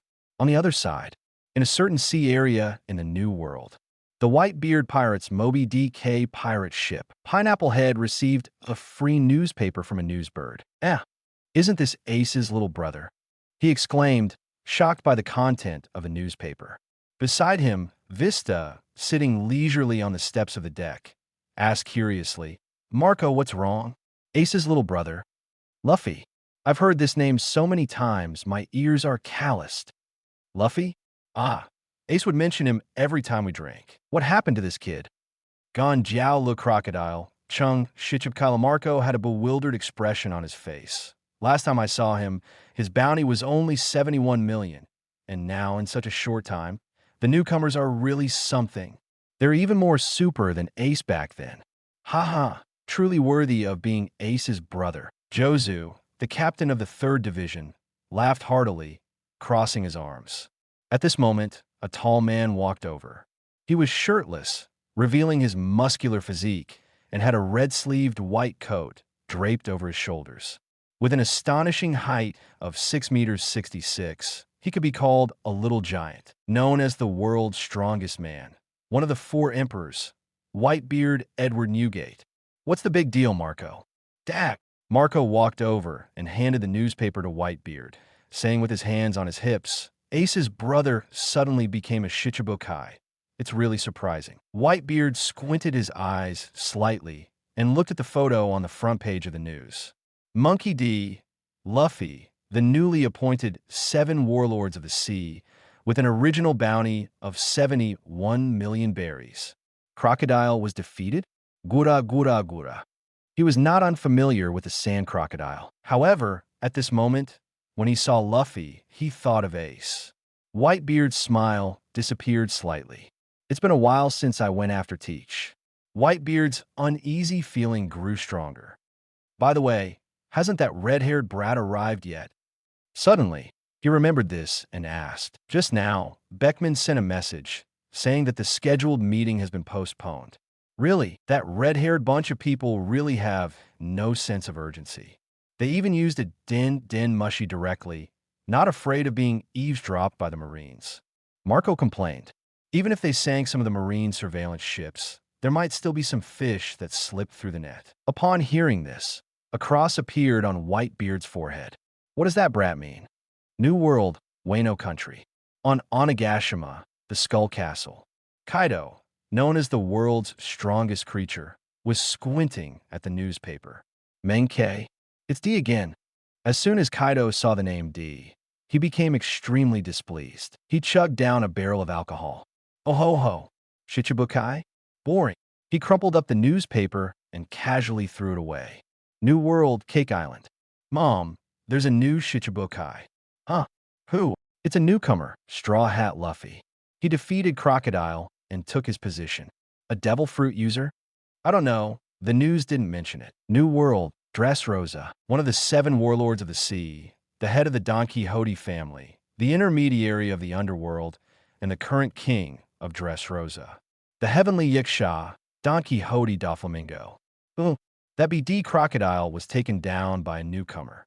Laughs to death. Grand Line, a certain sea area. The 9 snake pirates attacked a passing merchant ship and were plundering its cargo. On the deck of the merchant ship were lifelike stone sculptures that made men go crazy. As a pirate group under the command of the Shichibukai, the 9 snake pirates had the qualification to legally plunder. Therefore, even if a nearby warship happened to pass by, they would pretend not to see it. The female pirates found a newspaper on the merchant ship and quickly handed it over to the Empress of Amazon Lily and captain of the 9 snake pirates. The world's most beautiful woman, the pirate empress, Boa Hancock. Sister, a Shichibukai was taken down, said Marigold, her sister, in surprise. The empress clenched the newspaper in her hand, her delicate face showing no expression. Her bright and captivating eyes gazed at the photo of the newcomer. Just like me, Monkey D. Luffy. The sensation caused by the news is rapidly spreading as time goes by. Whether it's the Grand Line or the 4 Seas, the Morgan Network is spreading this news without regard for cost. Even on uninhabited islands, newsbirds will deliver newspapers. And with such intensity, finally, a lost news bird coincidentally dropped a newspaper on a beach that was not its intended destination. On the beach, a girl with red and white hair, wearing a simple t-shirt, danced barefoot on the sandy ground. Her singing voice was captivating, like a heavenly sound. This is an uninhabited island. No, to be precise, it is an uninhabited island where only 2 people live, the girl and her music teacher. At the same time, it is also a place forgotten by the world, a place of destruction. But it used to be a world-famous music capital with a resounding name, El Gia. In her long solitude, the girl often sings on the beach. And on this day, a newspaper fell in front of her.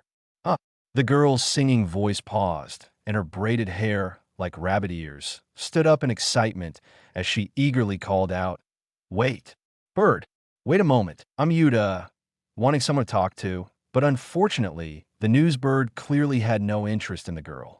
After dropping the newspaper, it flew away. The girl named Yuta, her braided hair that stood up, drooped weakly. It flew away, sigh. With a sigh, the girl squatted down in frustration and curiously looked at the newspaper on the ground. She had a great curiosity about the outside world.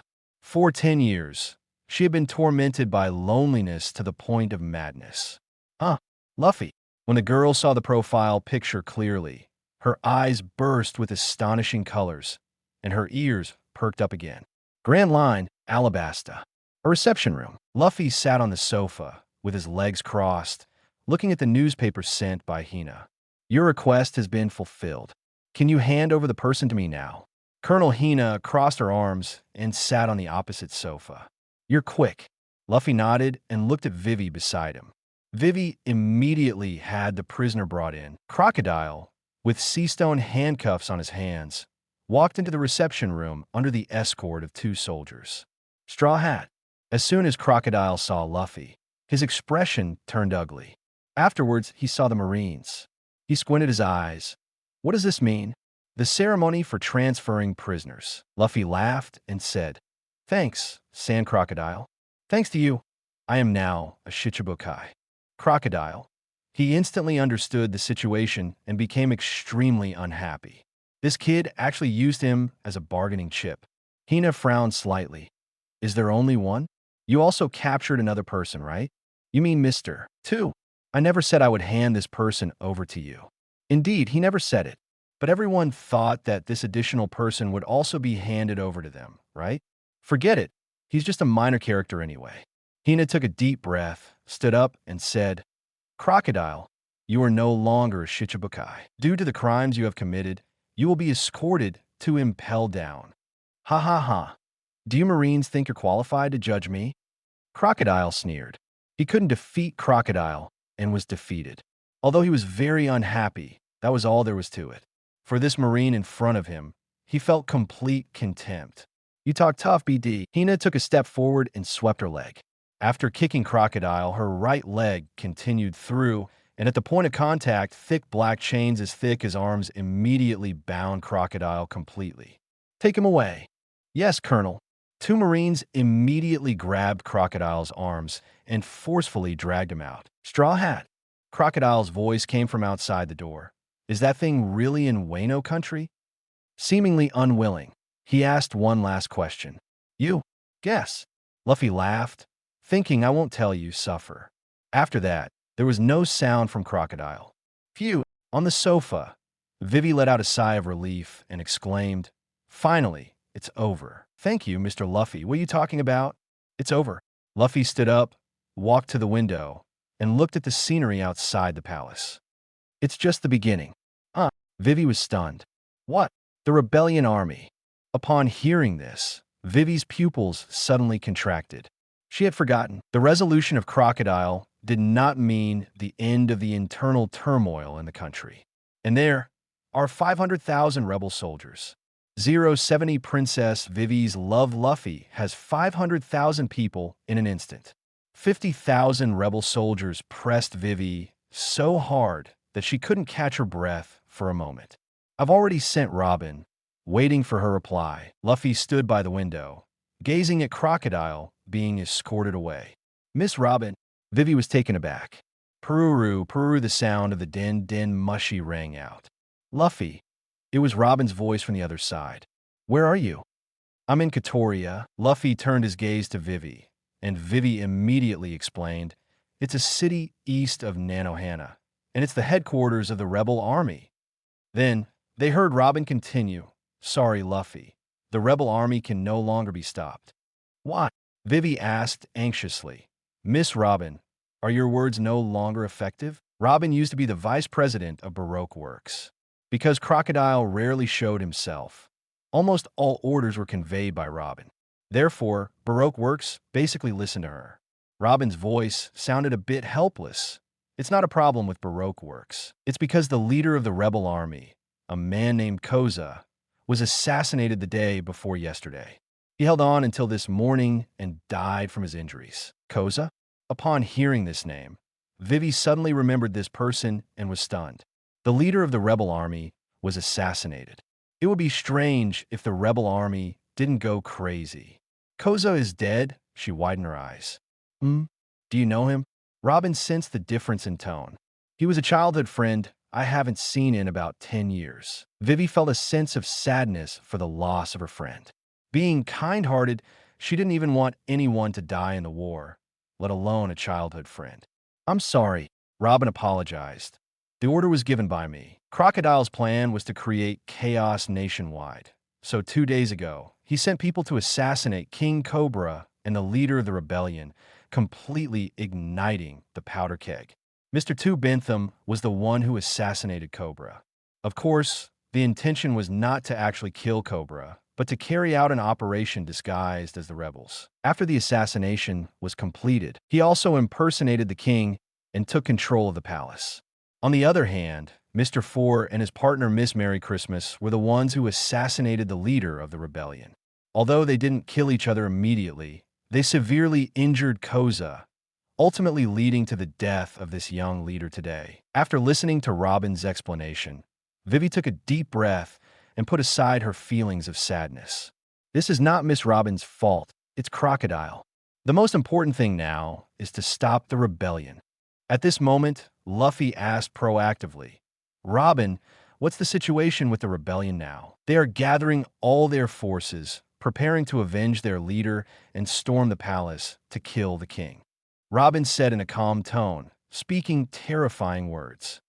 To be honest, no matter how we explain it now, it's useless. The rebellion has gone completely mad. If they capture Cobra, they might even dismember him. Tell them that it wasn't Cobra's doing, it was Crocodile. It's useless. No one will listen. When the emotions of the masses rise, explanations are just a cover-up. The masses are generally blind followers. When the true leader is gone, things will become even more chaotic. Luffy is not very surprised by this.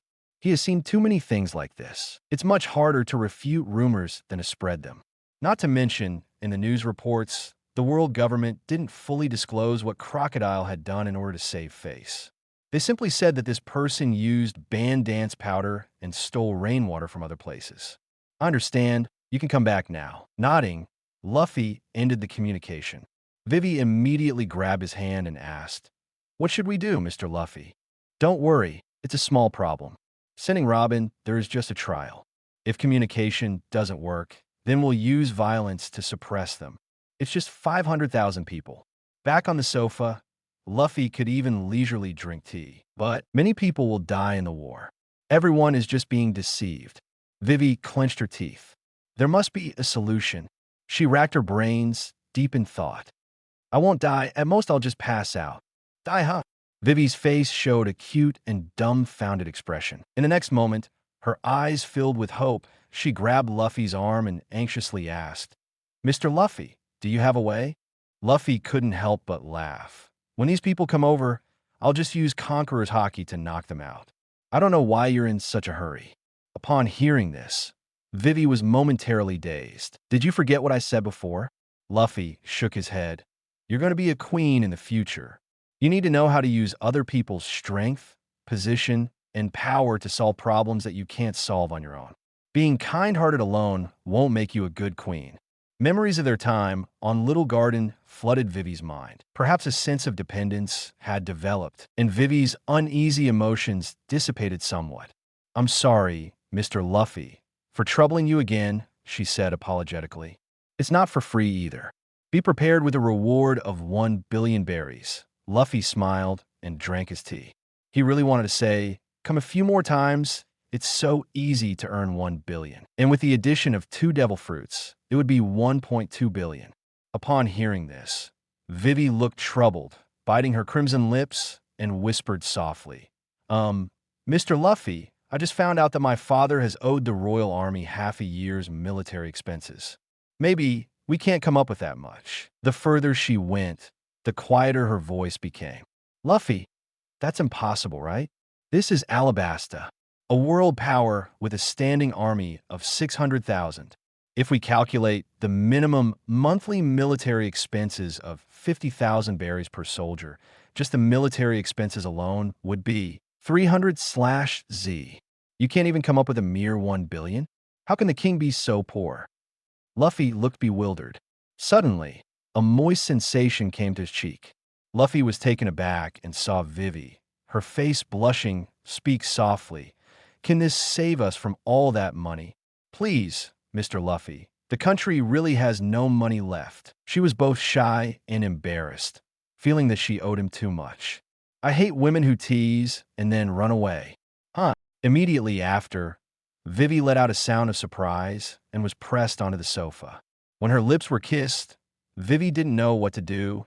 Her eyes widened in confusion, and she didn't know where to put her hands. Gradually, she closed her eyes.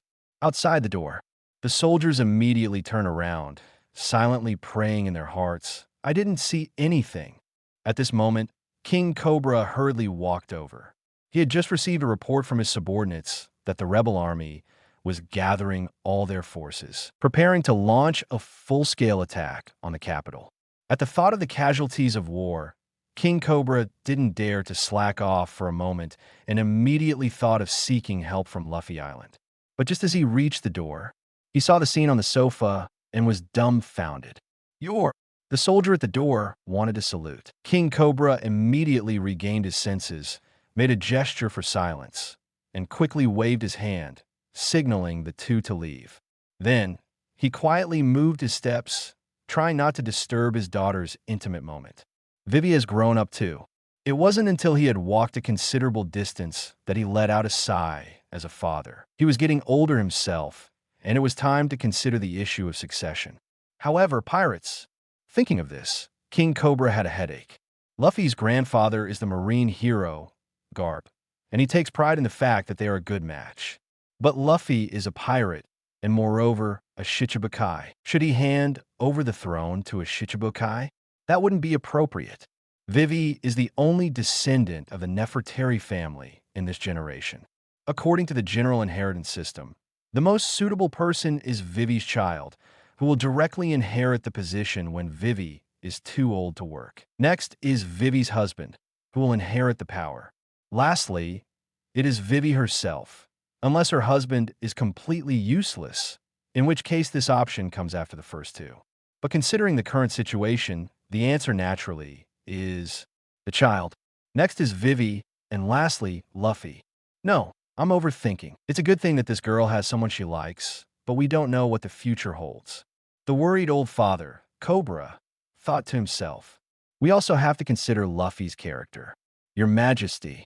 Suddenly, a young man wearing an Arabian-style headscarf and a white robe hurriedly approached and knelt down to pay his respects. He is the vice officer of the kingdom's guard, who was sent out by the fake king 2 days ago to suppress the rebel army and has just returned now. Bell, how is the situation with the rebel army? Cobra regained his composure from his worries. It's very bad. They are expected to reach the capital by 3 o'clock this afternoon. Bell replied with a serious tone and added, I heard that the princess has already returned. Is Princess Vivi all right? That girl is really getting intimate with her loved one. Cobra thought helplessly. For now, Vivi has some matters to attend to.